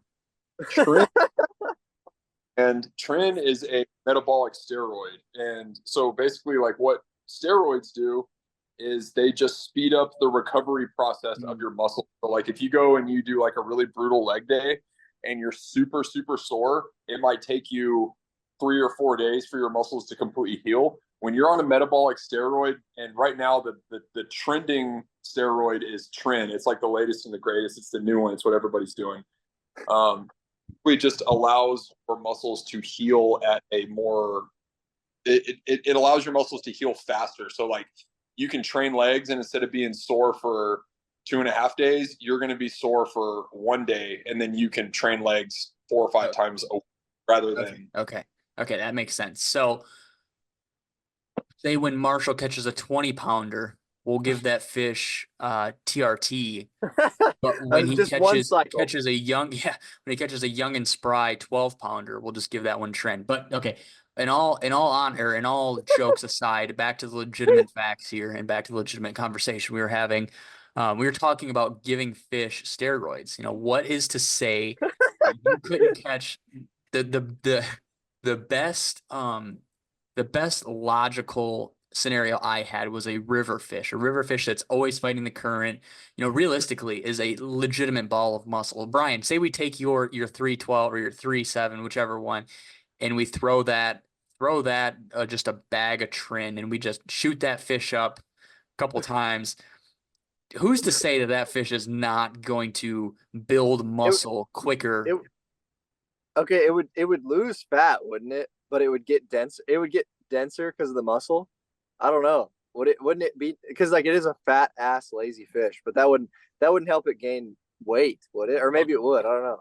If you want to grow a giant fish with steroids, you have to give it tren and HGH. Processed foods.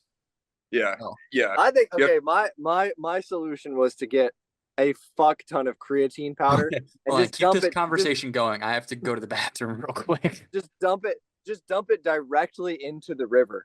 And then like it'll dissolve with the river, right? So the fish are just breathing this shit, right?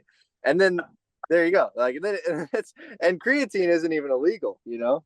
We could just do that. How do you think the Texas breathing parks and like absorbing it?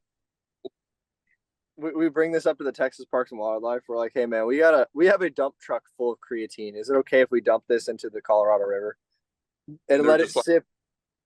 We put it in Buchanan, and it goes all the way down to Lady Bird, and it just sifts through, and all the fish are just like, whoa. They get all pumped up. They get crazy pumped from fighting. You jump in Lady Bird and get some water in your mouth, and it tastes like blue raspberry. It's like pre-workout. And then right, you hook a bass, right? You hook a bass, and it's like a 2-pounder, but it's like dogging the shit out of you and jumping around like a tarpon. You're like, whoa, and it's like strip and drag. And then you pull it out of the water. You pull it out of the water, and it's all veiny. It has like veins popping out like all over. Like once you pull it out, it's got like a crazy pump going on. All right. So say we juice a fish, but we take it out of its water hole, and we put it in a vask of core power. This dude. Do we think that would have prolonged positive effects on the fish? Absolutely. There's nothing bad that core power, for anybody who is unfamiliar, is what is the actual milk even called? Power or Fairlife. So yeah, Fairlife is this ultra filtered milk that they filtered out, allegedly put more protein in it, or just take out all the other stuff, and it's like protein and the other stuff that milk's made out of, and it's like 26 grams of protein for a very small bottle of this, and protein helps build muscle and stuff. So essentially, on the chalkboard that I'm currently writing on, that would only help the fish if it's aerated. Okay. No, what we'd have to do is we'd have to find a pool in a river that holds the fish that we want to test on. And we'll have like a daily cycle where like, oh, okay, it's 6 in the morning, we drop the tren, right? And then at 12 p.m. we drop the creatine. And then in the evening at 6 p.m. we drop the core power. So just they get everything, and it just keeps flowing. You know what I mean? Yeah. So Adrian's talking about injecting individual fish, and then Marshall is talking about poisoning the entire waterway. The ecosystem. I think that's a genius idea. I think it's genius, dude.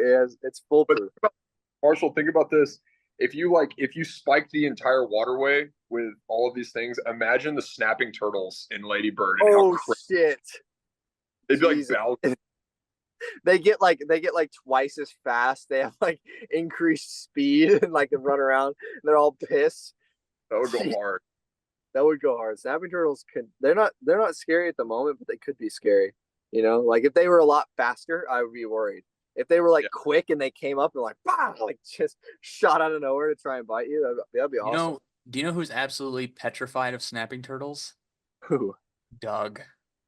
Really? Yeah. No way. Yeah, dude. I had that. Like somebody said something when we were going to fish, and dude, did Doug go out on a paddleboard with you guys? Yeah, that's why I brought it up because Billy said something about it. The image of Doug on a paddleboard really made me laugh hard. I love you, Doug. First time he'd ever been out on it. He caught a couple fish. Nice. Can he paddle around well? Is he good? Him and Billy were on the other side of the lake. Oh, great. they were doing their own thing. Dude, dream team. Kyle's paddle northboard has a hole in it. Yeah, every paddleboard has a hole in it. Which inflatable paddleboard doesn't have like a hole in it? Mine doesn't. I don't think mine does. My $140 Chinese paddleboard not even has a hole in it. Not even a pinhole yet. I don't have a pinhole in this new one, but my old one had like 13 pinholes, and it was like whatever. I didn't care. This one was like right on the stitching. Like they didn't put enough. Oh fuck yeah! Those ones are like unfixable. You'd have to like dump a shit ton of super glue and shit on there, and it still might not even hold. The ones that are like just in the middle of the board are really easy to patch, but the ones that are like on the seam, you can't patch those really. I mean, I guess you could if you're really good, but you like air them up and like leave them inflated. You could put like a bunch of baking soda and super glue or something on it. Yeah. I don't know. They have the patch kits and stuff. It takes like I forgot what glue they have on there, but it like soaks into it. I've also heard that if you blow it up, find the hole, and then pour glue on it, and then deflate it, like suck the air out of it. Suck it into it. It will like pull it in there and like it'll get it right on the seam. Oh, that's a good idea. Yeah, so that could work too. I don't know. Marshall, I don't know. If you want a banger YouTube idea, sorry, I just thought of this. When you come up here, you could paddle out to that island that has that pond in the middle of it that I was telling you about. Yeah. Dude, I want to do that one. It's a really far paddle. Or you just take the ferry across and you just spend the night out there. The paddle would be sick though. How far is the paddle from the mainland? I'll tell you here in a second. I think it's like 3 miles. Oh, that's not too bad. That's like less than an hour. But it's like 3 miles in some Lake Michigan chop. We almost sunk a boat out there one time going to hunt the island a couple of years ago. Jesus. It's an island with a pond in the middle of it. Like a secret, like hidden oasis pond. I think that would be a great Paddleboard Crusaders episode. Man, that's sick. Yeah, it would go hard, right? Apparently, it's like an inland. It's quote unquote inland because it's on an island. But apparently, there's walleye in it, and it's like super tannic. There's a lot of smallmouth. There's only a couple videos about it from what I had been able to find. Yeah, I want to do that one. That's cool. That's such a And there's a ferry that goes across, and it's like you can take a kayak or a paddleboard and something. Then you can take a backpack. Like it's pretty cool. Guys camp on the island all the time. That's cool. Dude, do a catching island. Yeah, hike the paddleboard all the way in to the pond. Like nobody has a fucking vessel in there. Guys do like take big groups out there and take like canoes out there apparently. Oh, into the pond. Okay. But like, how big is the pond? Like, is it like small? I don't. Doesn't even pick it up. My phone is a green screen. I know that's a terrible representation because you don't know how big the island is. It's still fucking thick though. It looks like a Fortnite map right here. It is Fortnite. We're dropping in, dude. You actually just showed us a Fortnite thing. Fortnite map. I love that. I'm trying to download my Navionics boating app, and I'll give you an official length here. Oh yeah, get all the links. Is it 3 miles from the shore to the island? Give me 1 second here. Because I mean, dude, I could do 10 miles in one day, you know? So 3 wouldn't even be a fucking Oh, it That might would be be from. further. Oh, let me drop a pin. Let me take It'd be this. cool. It'd be cool if it was further. The title will be I paddled I paddled 15 miles to get to this Oh, hidden. oh, closest Maybe that's closest lake shore's 13 oh nice, dude. from the boat ramp that the ferry leaves from. I like that. But say you leave from the closest landlocked spot that I don't even know if there's a boat ramp. It's like 12. That's where the One Piece is, dude. It's out there. Dude, That would make I'm gonna sense. I'm gonna watch some One Piece tonight, dude. After we're gonna tow the boat up to Lake Michigan. We're gonna take the boat across to the island, and then we're gonna paddleboard in and camp. We'll just shore the boat. We'll just beach the boat. That's hard. That's hard as fuck. It'll be sick, dude. We'll have like a mothership. It'll be like the mothership, and we'll pack the paddleboards in and just go. Yes, dude. I'm down for that. Right? That's cool. That's hype. And then Let's do it. we'll dive down to the bottom of the pond in the middle of the island, and we'll find the One Piece, the treasure that's underwater. Dude, that would be so hard to find the actual One Piece. Or I'll leave a treasure down there. I think I am gonna leave some sort of treasure behind when I die. I'll probably leave my mother chaser in a like a giant treasure chest. In No, on dude. the bottom of Lake Austin. Dude, You're gonna leave. no. You're gonna fuck leave no. the card. You're gonna leave the SD card of the cast catch of you catching the world record. Yeah, exactly. I'm not even gonna post it. I'm just gonna be like, well, if you want to see it, you got to go find it, and then it will start the biggest scavenger hunt in the world. Have to you see if I guys really seen did. those? Have you guys seen those guys that they'll like encase like a bag of Cheetos and like clear resin and then have it on steel cords, and they make this custom huge ass cement like coffin for it, and then in the center of the coffin is like the ingredient list and how to make Cheetos, and then they enclose it and bury it bury it in the middle of the woods. What the Dude, it's like the fuck? size of a car. Hold on, I'll try to pull up a picture of it. Oh my god. How to make Cheetos. That's for the aliens, dude. Yeah. Aliens, dude, when aliens get here, if they're not already here, aliens are 100% gonna love hot Cheetos. There's no way. I'm going to kill an alien with a rock. Okay. Dude, I'm going to beat the shit out of an alien. Okay. dude, if I'm not even gonna ask him like what life is like on another planet. I'm just gonna fist fight them. Immediately stone to the head, dude. Yeah. And then I'm gonna harvest their organs. A fist fight with an alien would go hard. Unless they're huge. Like what if they're like 12? You just get your ass beat right in. Even cooler. Even cooler. Imagine you could take down an alien. Imagine they're 12 feet tall, right? They're way bigger than you, right? But the gravity on their planet is less. So when they come to our planet, they're like all They sluggish. shrink. So you can like fucking fly around him, and it looks like you're moving in fast motion to him. He's like, "Oh shit, these guys are fast as fuck," and you like punch him in the balls and shit. You know, like really fast. You can punch him in the balls and then in the face within like 1 second because he can't even move. You know. Even though you're just like a regular guy, like you're not even like a boxer or anything. You just Exactly. Yeah, exactly. Because the gravity's less, so it makes it fair. So you're fighting this giant enemy. What the hell? Dude, it's true. The rumors are true. The rumors are true. Oh, that's the other thing we've talked about is infusing our baits with red 40. Yeah. Oh my. A red 40 infused Mother Chaser 400. Holy. A red 40 trout paint scheme. I'm gonna drill into this thing immediately. First thing I do is just gonna be drill into it. That's what Michael used to drill into his. He had like 4, right, he drilled into all of them. I miss Michael. Michael, if you're listening to this, come back, dude. What the hell? I thought about trying to get him on the podcast. I think that'd be What are you gonna do to it, Marshall? You're gonna drill into like you need to move the hook up? No, I just think it'd be funny to drill a hole in the side of it. Just for no reason. Put a hole Yeah, in for it. no reason. No, dude, what happened to Michael? Remember that when he posted that story, he was like, fishing for the world record is dead. Fishing in SoCal is dead. And then he just deleted all his posts. I was like, damn, that was the only dude who fucking caught mother chaser fish. Like, or at least, one of the only. At least in the US. Have you seen how guys like Nico rig a fluke? Yeah. What if you Nico rigged that mother chaser? That's really smart.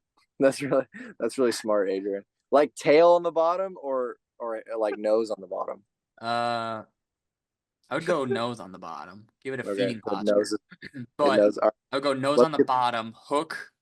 Hold on, hold the bait up real quick. Hook where your back pointer finger is on the top side. up here. Yeah. Hook it here and like have it. Okay, I got you. Put a Yeah. weight here. Get down Hook with the here. nose weight. But So what I'm I gonna would do, no. What I would do is I'd sand about 25 degrees off the bottom of the chin.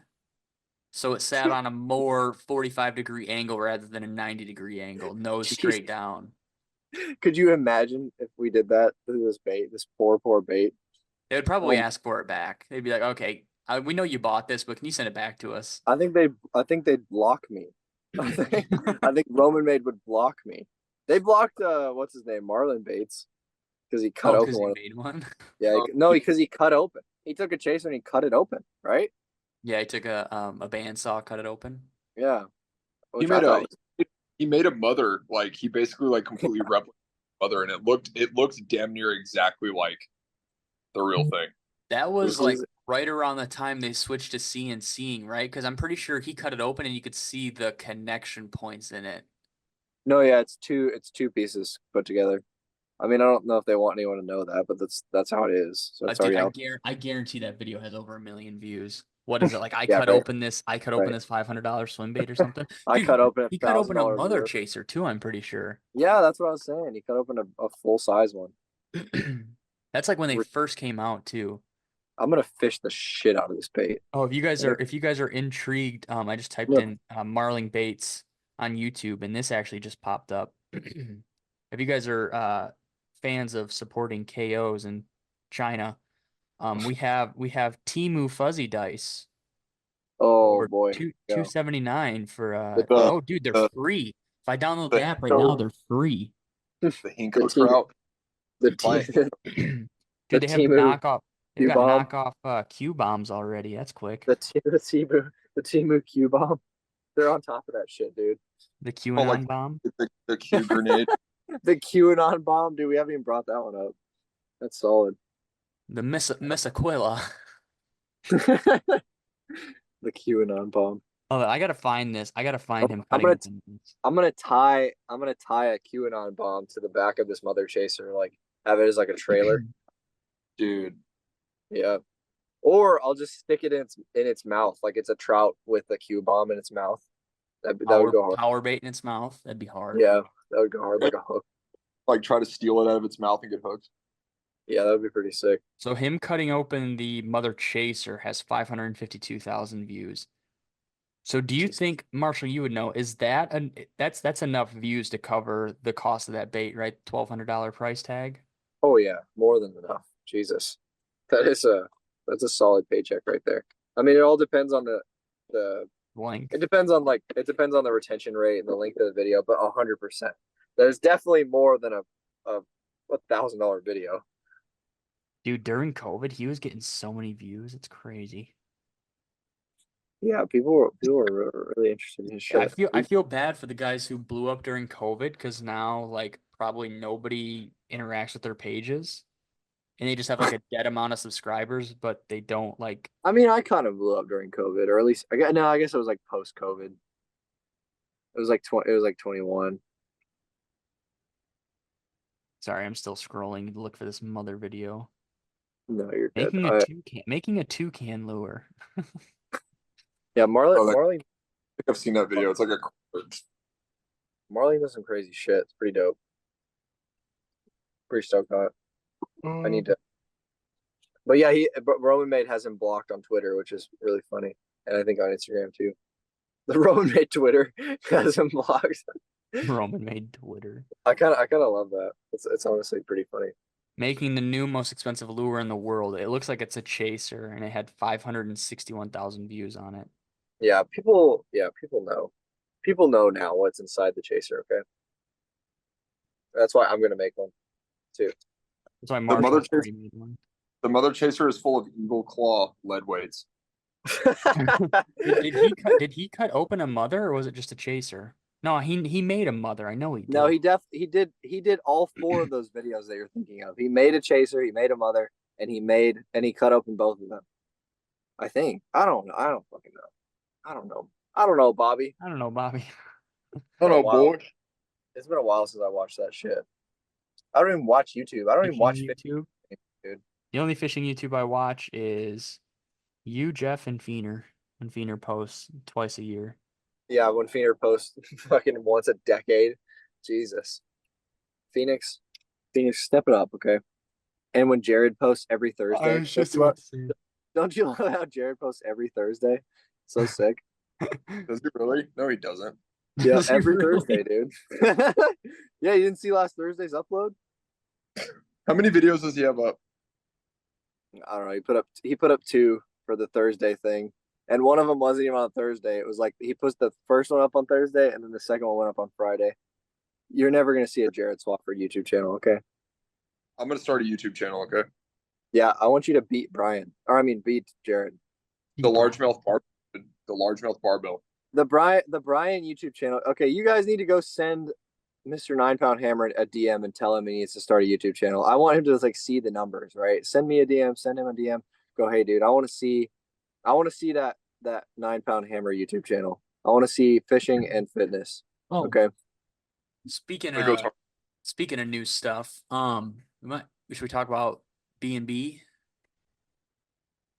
Oh yeah, we can talk about that. Okay. So Yeah. Man, this was probably like this time last year. No, it wasn't that We late. keep bringing it up because we definitely have talked about it before. Yeah. We've definitely talked about bass and bones before and what ideas we had for it. But Yeah, we definitely did.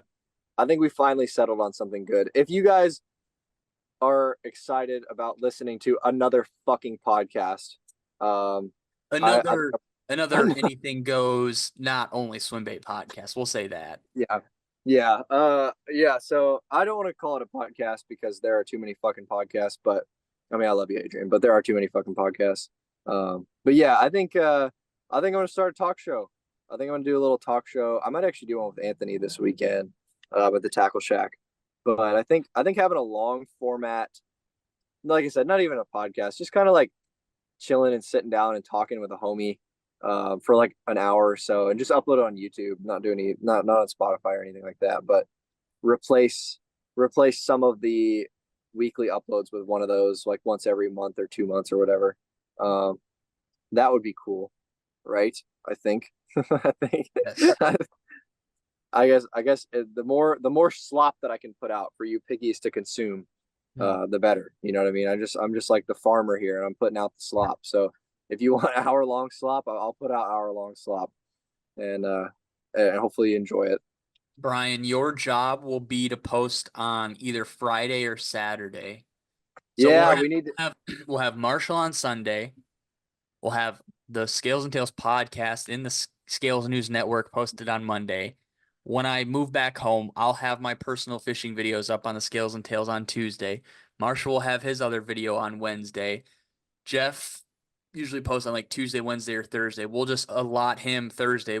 Everybody message Jeff right now and say you can only post on Thursdays.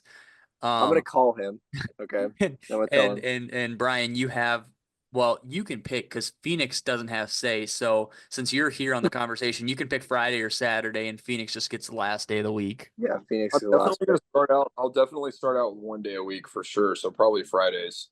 Friday. Dude, so we're trying to line up the ultimate content wheel. So every day there's a new piece of content for everyone to look at. How crazy would that be? Imagine the amount of blue light consumption in the US if we could post a video every single day of the week. The amount of brain rot we could provide. I love it, dude. And then I add the Bass and Bums talk show on Saturday. That's the full circle, the full wheel. Yeah. Dude, Bass and Bums is going to go hard, and I don't know if this is going to make it to Marshall's Patreon or if it's going to make it to Bass and Bums or whatever, but I have been nagging Marshall. I want to do, so me and him did that almost hour-long thing about glide baits either. It was fucking awesome. I had such a good time making that, but I really want to do a episode specifically about worms. Okay? Brian, when I come back, okay, if you're on the Patreon, you saw the 1 hour fucking glide bait video that we made where we just sat down and yapped our heads off about every glide bait ever. We're going to do the same exact video, but we're going to lay out like 1,000 worms, and we're going to do an ultra in-depth worm video. Okay. We're going to talk about dragging, dangling, dipping, double dipping, rigging, all of it, everything. Okay, every single thing. All of it. All the terminal tackle. I like that idea because I think we could talk about worms way longer than we could talk about glide baits. Yeah, we really could. Me and Marshall are big worm guys. I feel like that's the reason that me and him actually became friends was because of Dude, big worm guy. Yeah, we had a hell of a worm day that first time we hung out. It was love for the worm. Dude, holy shit. The worm is like the ultimate fishing lure. You know what I mean? Like, dude, it just doesn't get any better than that. You know, like dragging a worm. Talking about glide baits, but did you talk about this one? What is that? The QAnon bomb. QAnon bomb. Yeah, we're gonna talk about does that even count? Yeah, we're gonna put that in because that counts. No, that's a worm. It's not a worm. They need to make a subcategory called like parasites, like rather than parasites, and that'd be. It looks like a COVID. I think calling the bellows gill like a worm adjacent makes sense. The Q bomb is like a worm adjacent for sure. Q bomb's a creature or a parasite, and so is the parasite. And so is the bushy bug. Yeah. What about fruit bait? What about like the cover scat? Is that a worm? I'd say that's a worm. That's a worm. Yeah, that's definitely a worm. It's just it's cylindrical. It's a cylindrical. It's a cylindrical worm. Yeah, that's a worm. It's a craw. What about the bunny hop or whatever the hell it's called? The bunny hog. That's definitely a creature bait. That's a different thing. Dude, that thing is. The thing is. We got to talk about. We got to talk about the kinku. We got to talk about the DRT worm. We got to talk about the. You guys remember the worm that was shaped like this? Like I don't remember if it was exact. It was like an H. Pull out the drawing board. Oh yeah, how they had those like it was like a wacky worm, but it was like a stick. Yeah, it was like a stick bug. But no. Oh well, you know the wacky worms that they used to have that were just wacky worms, but they had like a little dick hanging off, and you could hook the little dick, and that was where your hook went. Like a T. It was like a T with like long ass like sides. You know what I mean? Yeah. I am sure that is going to confuse the fuck out of someone that I just said the worm with a dick on it. But you guys ever see that was it. The worm with a dick on it. Stick bait. It was like a stick bait that looked like a Cinco, but on the ends it had like a little boot tail on each end. No, on each end. Yeah, it looked like two cramp shads like glued together at the nose. What the fuck? That's cool. Yeah, when it fell, it like paddled on the way down. Like let's put two kinkus together and make it. What is that? A 26-inch worm? 26 worm with a tiny little hook in the middle. One hook. We could put them on. We could put them together with Mend It, dude. We could do it. I think we could catch a fish on a 26-inch worm. Oh, this might be what I'm thinking of. Maybe not. Let's see. What is that? It looks like a paint gun. It looks like what the hell is that? I've never seen that. How do you rig that? That's the double dicker. Double dick. Dang, dude. Hold on. That's not even the one I'm talking about. There's one. I know you guys can't see the picture, but imagine what I just described, but with two dicks instead of one. Crazy, dude. Two protrusions coming off the body. Two membranes just hanging off. Two appendages. Dude, look at this thing. This is like a hula grub on steroids. Oh yeah, I've seen that one. Okay, you got to stop showing us pictures because no one can see what we're talking. Okay, we're looking at the Amakatsu hairy hog, and it's literally so. Think of a hairy hog. Hairy hog. It's the hairy hog. Think of the Gary Yamamoto hula grub, but it's got extra appendages and like extra fur along the way. It's a hula grub, but it has raw hands and a worm tail and two dicks. And every other sort of secondary action ever. A hairy hog. That's crazy. That's diabolical, dude. Adrian said it had fur. It does, dude. Look at it. It's got the pubes on it. Show me again, Adrian. Look at it. Hold on. I'm trying to look for this damn bait. It's got fur on the shaft. The people who make it to the end of this episode are getting an absolute treat. Like if you guys are here listening to this this unhinged portion, oh my, yeah, look, holy shit, dude, that's a hairy shaft for sure. It's got like fur, but it's also got fuzz, dude. Look at that. Dude, And the curly tails.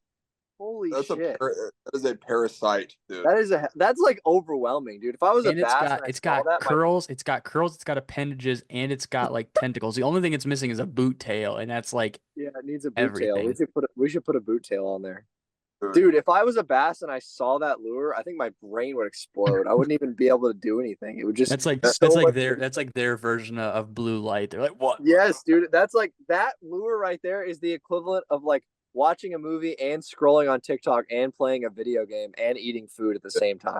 And watching a video with fucking what's the railroad crossing game? Subway Surfers. Subway Surfers. Dude, that bait would have balls off. I bet it would get annihilated. It would blow my balls off if I saw that in person right now. I'll probably eat it.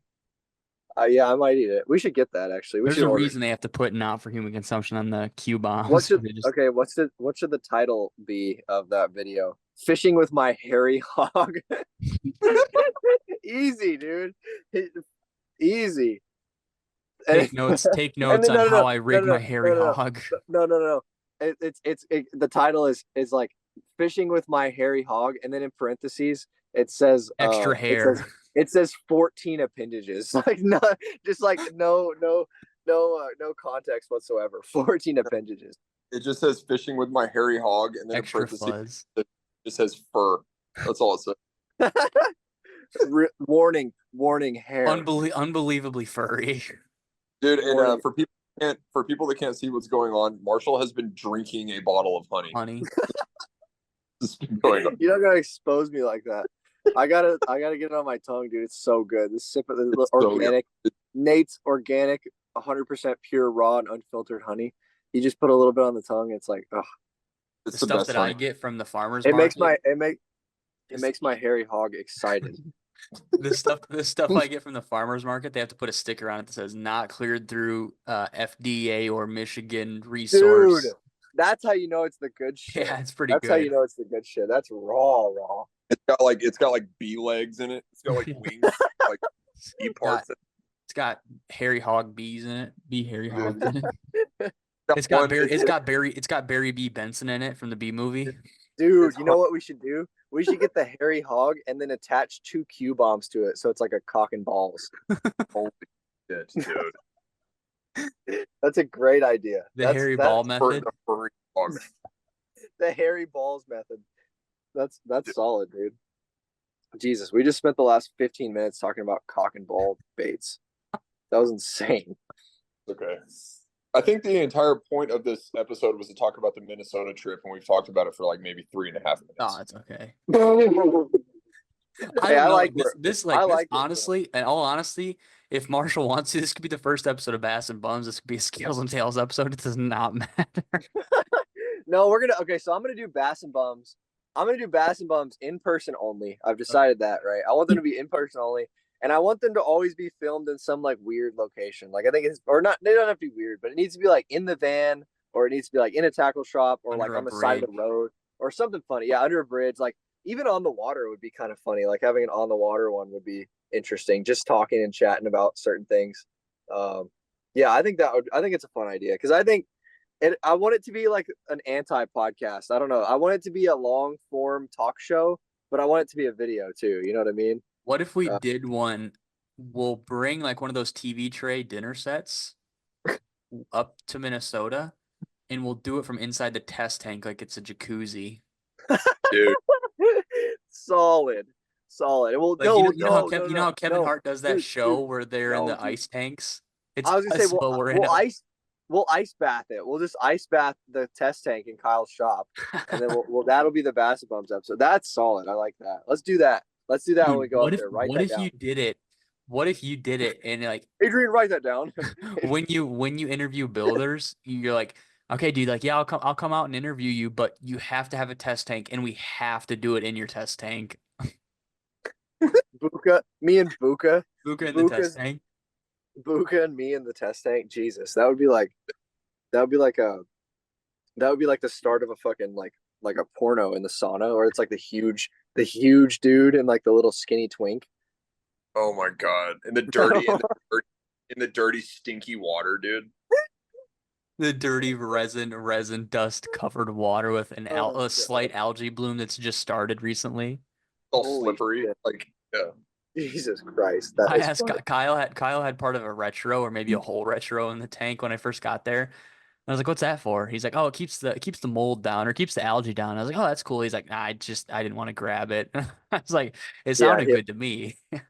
keeps the algae down. Shut the fuck up. Yeah, I walked in there and I was like, "Man, I thought this test tank was bigger." And Kyle looks over at Billy. He's like, "Yeah, we talked." Or no, he looked over at Doug. He's like, "Yeah, we talked about making it bigger, but Doug doesn't want to do all that or something."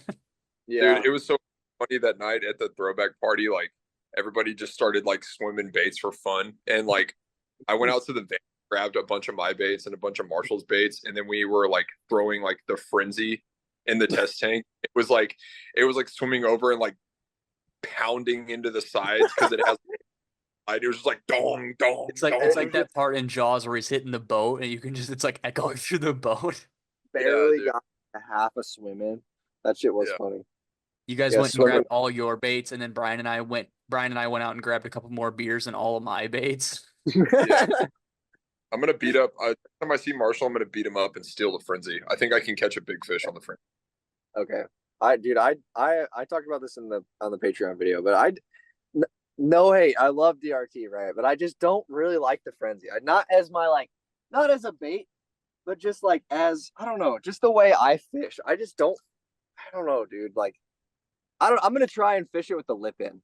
Maybe that sounds stupid, but I'm gonna try and fish it with the lip in and crank it. Because I think I would have more luck cranking it than I would gliding it. Because in the glide mode, it's like a bait that you just have to stare at.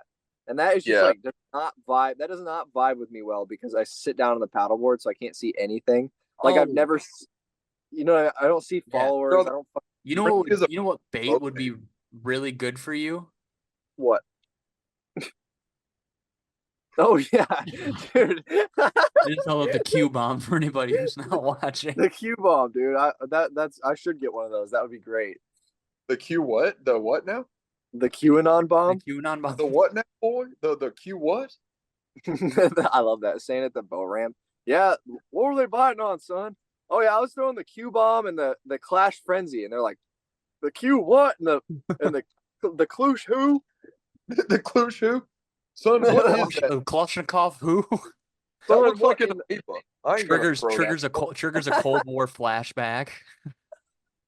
Has a seizure right there at the boat ramp. I'm like, oh shit, Grandpa, get up. Yeah. They're in the trees, Grandpa. They're invading Austin. Dude. I don't even know how long this has been going for. We really have not talked about it. This is just a funsies episode. I love it. No, I love it, dude. This is what they're for. You know what I mean? Like, Yeah, this is what truly the LLJ's episodes are for. This is truly in the spirit of Juan, though. We would sit here and we could bullshit for hours. Just about what we would do. We would just keep adding onto the same joke. No, what if you did it like this? And you're like, oh no, yes, this happened after. And then, dude, you get to a point in time and you're just like, fuck, what was the what would we? Yeah, what was the original thing? No, I love that, dude. Ultimate bullshitting. Just like, I don't know. Well, yeah. It's like joke stacking. I feel like joke stacking is like my pastime. Like if I had to stop fishing, my number one joke stacking, 100%. Yeah, joke stacking. That does go hard, dude. I like that. Never stop joke stacking, okay, everyone. Yeah, stacking goes hard.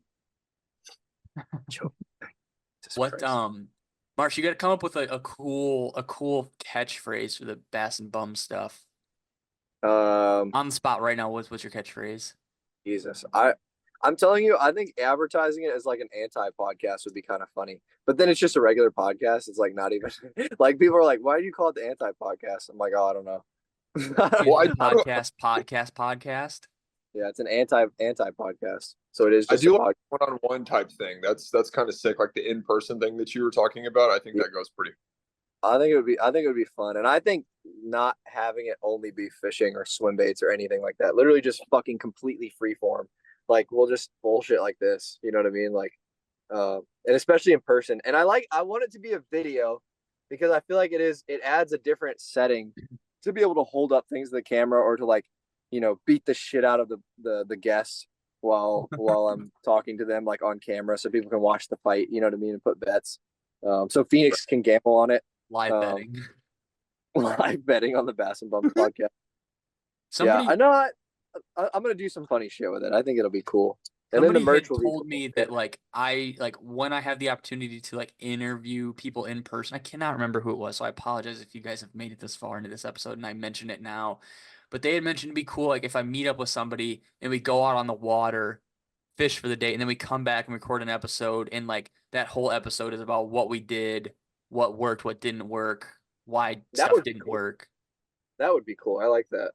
I feel like I like that'd be as close as you could get with like a really good podcast to literally not recording it on the water. Right. No, I like that. I think that's cool. And Yeah. I think it would just give you a lot to talk about, honestly, to go through the day. So, and honestly, what's crazy is you could do one of those very often. Like you could do them, almost by yourself, like just talking about your day. Because I fucking like, every time I go fishing, you guys are like, "How'd you do?" And I fucking give you this description of how I did. You know what I mean? Like fucking every day. Like you're I don't know. homeless and have nothing else to do. He's exactly. Holy shit! Get a job, hippie. Get a job, hippie. Get a job, liberal. Get a I job, was you talking. did. I'm tired I of was talking. paying for you. I was talking to Marshall like right before, like while he was still fasting, and he was like, "Hey, dude," because I just gave Marshall a reel, and he was like, "Yeah, I want to do some driving because I'm fucking bored." He was like, "I'm so fucking bored," and I was just Holy like, "All shit. right, that come through." Just like I can't even like not eating for 6 days. Like eating is a big part of my life. You know what I mean? Like how do Dude. you not eat? I'm so glad to be back, honestly, dude. Eating now is like dope. I didn't realize that eating takes up like 3 or 4 hours of my entire day. I was like, Yeah. damn, I'm just not eating. I was so You know what would be the fucking hardest bored. comeback ever? To What? post your your fasting videos, and then the next video is I placed #1 in the Nathan's hot dog eating contest on the 4th of July. Like I ordered every item on the McDonald's menu and ate it, like or something like that. Something To break truly my fast. diabolical. To break my fast, I ate 19 Big Macs. Like, Oh my God. Dude, honestly, like whenever I did break it that night, I broke it at like 2 a.m. With cash. on the 6th day. So like around I guess it was really the 7th day technically. I'm gonna call it 6 full days, right? Because I got all the way through and I woke up in the middle of the night. But dude, when I was eating those cashews, I was like, they were like, I don't know, they didn't like go down right. I was like, oh, they were like sitting in my stomach. I could feel them. It was like I had to be careful eating them. Like I wanted to just scarf them down. Marshall and was I like had I had- talked about his stomach shrinking in such a short amount of time, and I was like, no, it's probably not possible. Marshall's probably like trying to stomach these cashews. He's had like 2 and he's so full, and he's probably like, oh my gosh, boy, Yeah, were okay, we so- wrong. the last meal that Marshall ate before his fast, we Oh my were God. we were over here watching One Piece, and I made a diabolical dinner. Okay, I made 2 pounds of beef. I made 10 eggs, a whole bunch of mushroom, and a bunch of spinach with a shitload of shredded cheddar cheese. And I gave him 2/3 of it, and he ate all of it. Yeah, I ate a lot. Like that, honestly, I think that fucked me up the first 2 days because because my body was like, where's the meat? Where's the beef? Where the fuck is it? And I was like, I don't have it. I'm sorry. And day two was fucked up, dude. Day 2, I wanted to fucking cry. I was like, no way. I think you would have been better off going with like a 1-day fast, and then like a 2-day, and then Yeah. for a day or two, and then hitting No, the 7. I definitely would have been better off doing that, but listen to me, Adrian. It's got to go hard, okay? It's got to go hard as fuck. There's no like, oh, I'm gonna ease into it. No, if I'm gonna do something, it has to be 100%. Okay, I can't just go fishing. I have to catch the world record. But if I'm gonna fast, I'm gonna do it the right way.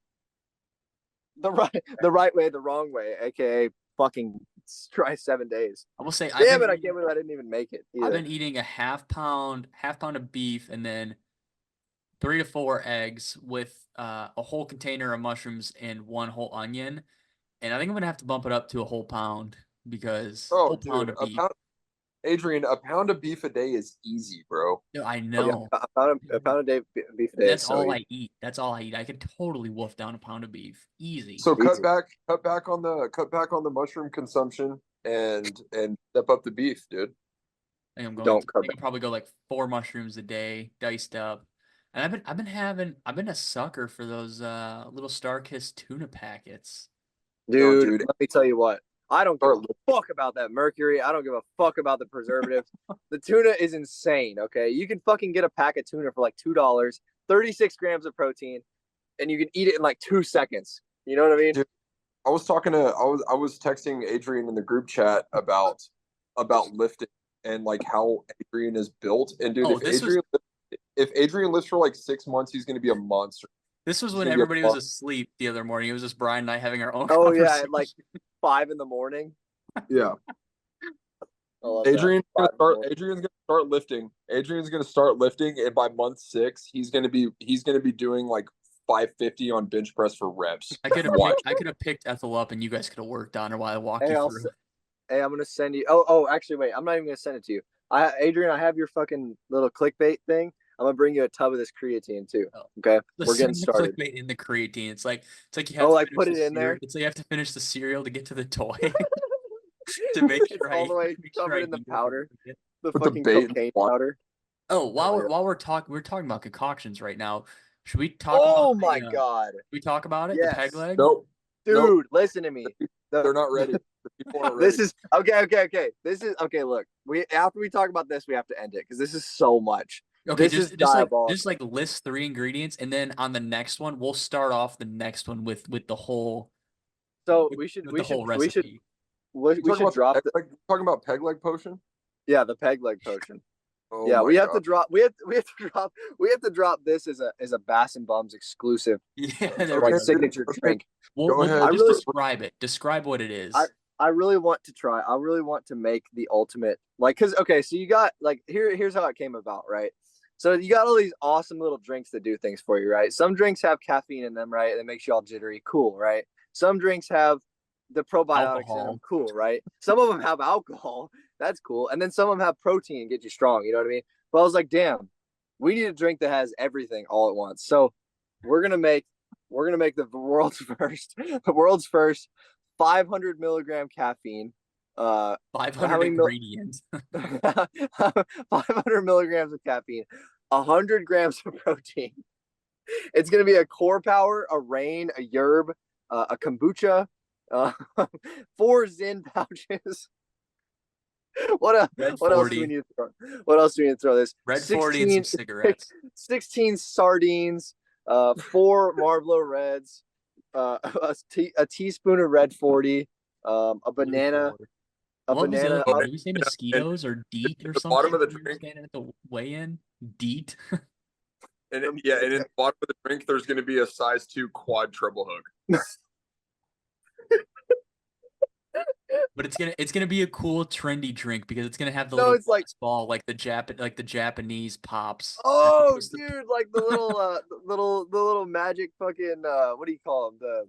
The pop drink, where the marble push, the marble drink, Yeah. dude.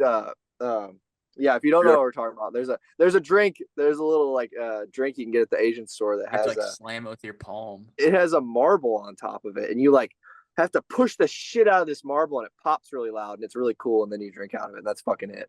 And you pay like $4 for that, and it's like a little tiny soda. So, and it's just badass. But yeah, it's gonna have the marble pop. It's gonna have the size 2 quad is gonna be like a 1 in 10 chance.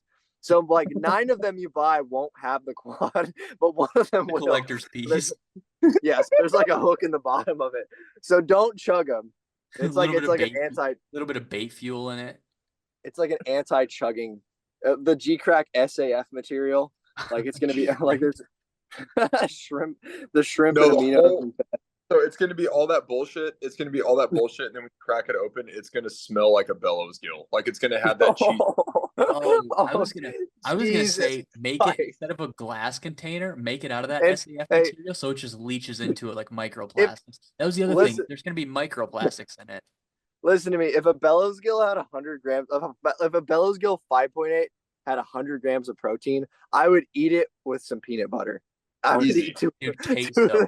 two of them a Dude, day. queso. Dude, it Dude, would go. I would go dip that- crazy with peanut Dip that butter. thing in dressing and eat it. Dude, a peanut butter and Bellows Gill would go hard. Like you couldn't tell me those two flavors wouldn't absolutely crush. With some honey, God, dude. peanut butter, Oh my on a, god.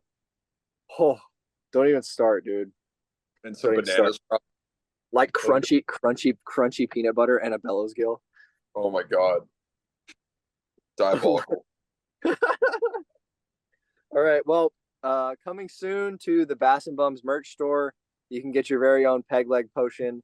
You can get your very own organic raw honey, not filtered, unfiltered, not sanctioned by the state of Michigan. You can get on Taco Warehouse and order a pack of hairy hogs, dude. Hairy Hogs available on the Bass and Bums website, and not the Hairy Hog by whatever bait company that was. No, this is a different kind of Hairy Hog. Okay, so beware when you order. Yeah, every order comes with a complimentary. If you spend $100, you get complimentary Hairy Hog in the package. Dude, I love it. I was reading through your comments to see if I could find a funny comment to say, but I'll let you read through them. There's actually only like one comment in here that is like pissing and moaning. I don't have any good comments. All my comments drive me crazy. I want to let you guys know, if you comment on my post something crazy, it drives me insane. I read every single one of them. And I take them all to heart. Okay. No, I write everybody's names down. I have a list. You guys. Listen to me. Dude, 1.6 thousand views already. That's pretty solid. Dude, yeah, everybody goes. The river everybody video goes had subscribe. 12,000 views. Yes, what's your guys' Yeah. social medias? Mine is the homeless fat chick hunter, and Brian's is the 1 pound ham. 9 pounds of beef at once hammer. Or no, yeah, 9 pound. 9 pound hairy. Oh, Brian and I are going to start another podcast where all we talk about is beef and how we are here to eradicate every single beef cow there is on the face of the earth and just consume all a good of it. idea. How many we're gonna have total extinction. How many podcasts can we possibly start in the span of a year? Okay, a lot. Look, you guys, Marsh, you should start a podcast that just is like the pirate's life. The pirate's life. Yeah. It's just about stealing and robbing and it's just about how you can speed run to get scurvy in Austin. There we go, dude. Yeah, I had an orange today, so I can't get scurvy today, unfortunately. Yeah, I am gonna. My new regimen is gonna be scurvy maxing for sure, though. Here in the next 7 days, I just have to settle. Get scurvy to see if I can make it out, like just to see how strong my immunity. It would make you stronger. Okay, we need to go to bed. You guys are fucking. This is insane. I love you guys. 2 o'clock. Alrighty, guys. Brian, what's you said 9 pound hammer is Brian's. We'll link his YouTube channel when he makes it. When you guys go throw a mutiny in Brian's DMs. The largemouth barbell. Get ready, it's coming. Largemouth barbell. Dude. I like it. I like it. Large mouths and large barbells. Large mouths and large women. That's what I like. I love you guys. All right, I love you guys. This was episode 3 of the Long Live Juan episodes that we're doing. This is just for fun. We do this because fishing doesn't have to be serious. It doesn't have to be about swim bait fishing all the time. You guys can have a group of friends that just likes to talk about magical drinks that you can only dream of consuming and maxing everything that you need to have every single day. And while we close this out, Marshall's going to take one more rip from his honey jar. And we'll talk to you guys next time. Hope you guys enjoyed. Marsh, close us out, man. Listen to me, right? Before the honey jar rip. Long live Juan, and fish as you fucking please, everybody. All right. Just have fun. Fish as you please, everybody. Take it easy. Good night. Look, bye. That's some good honey. God damn it.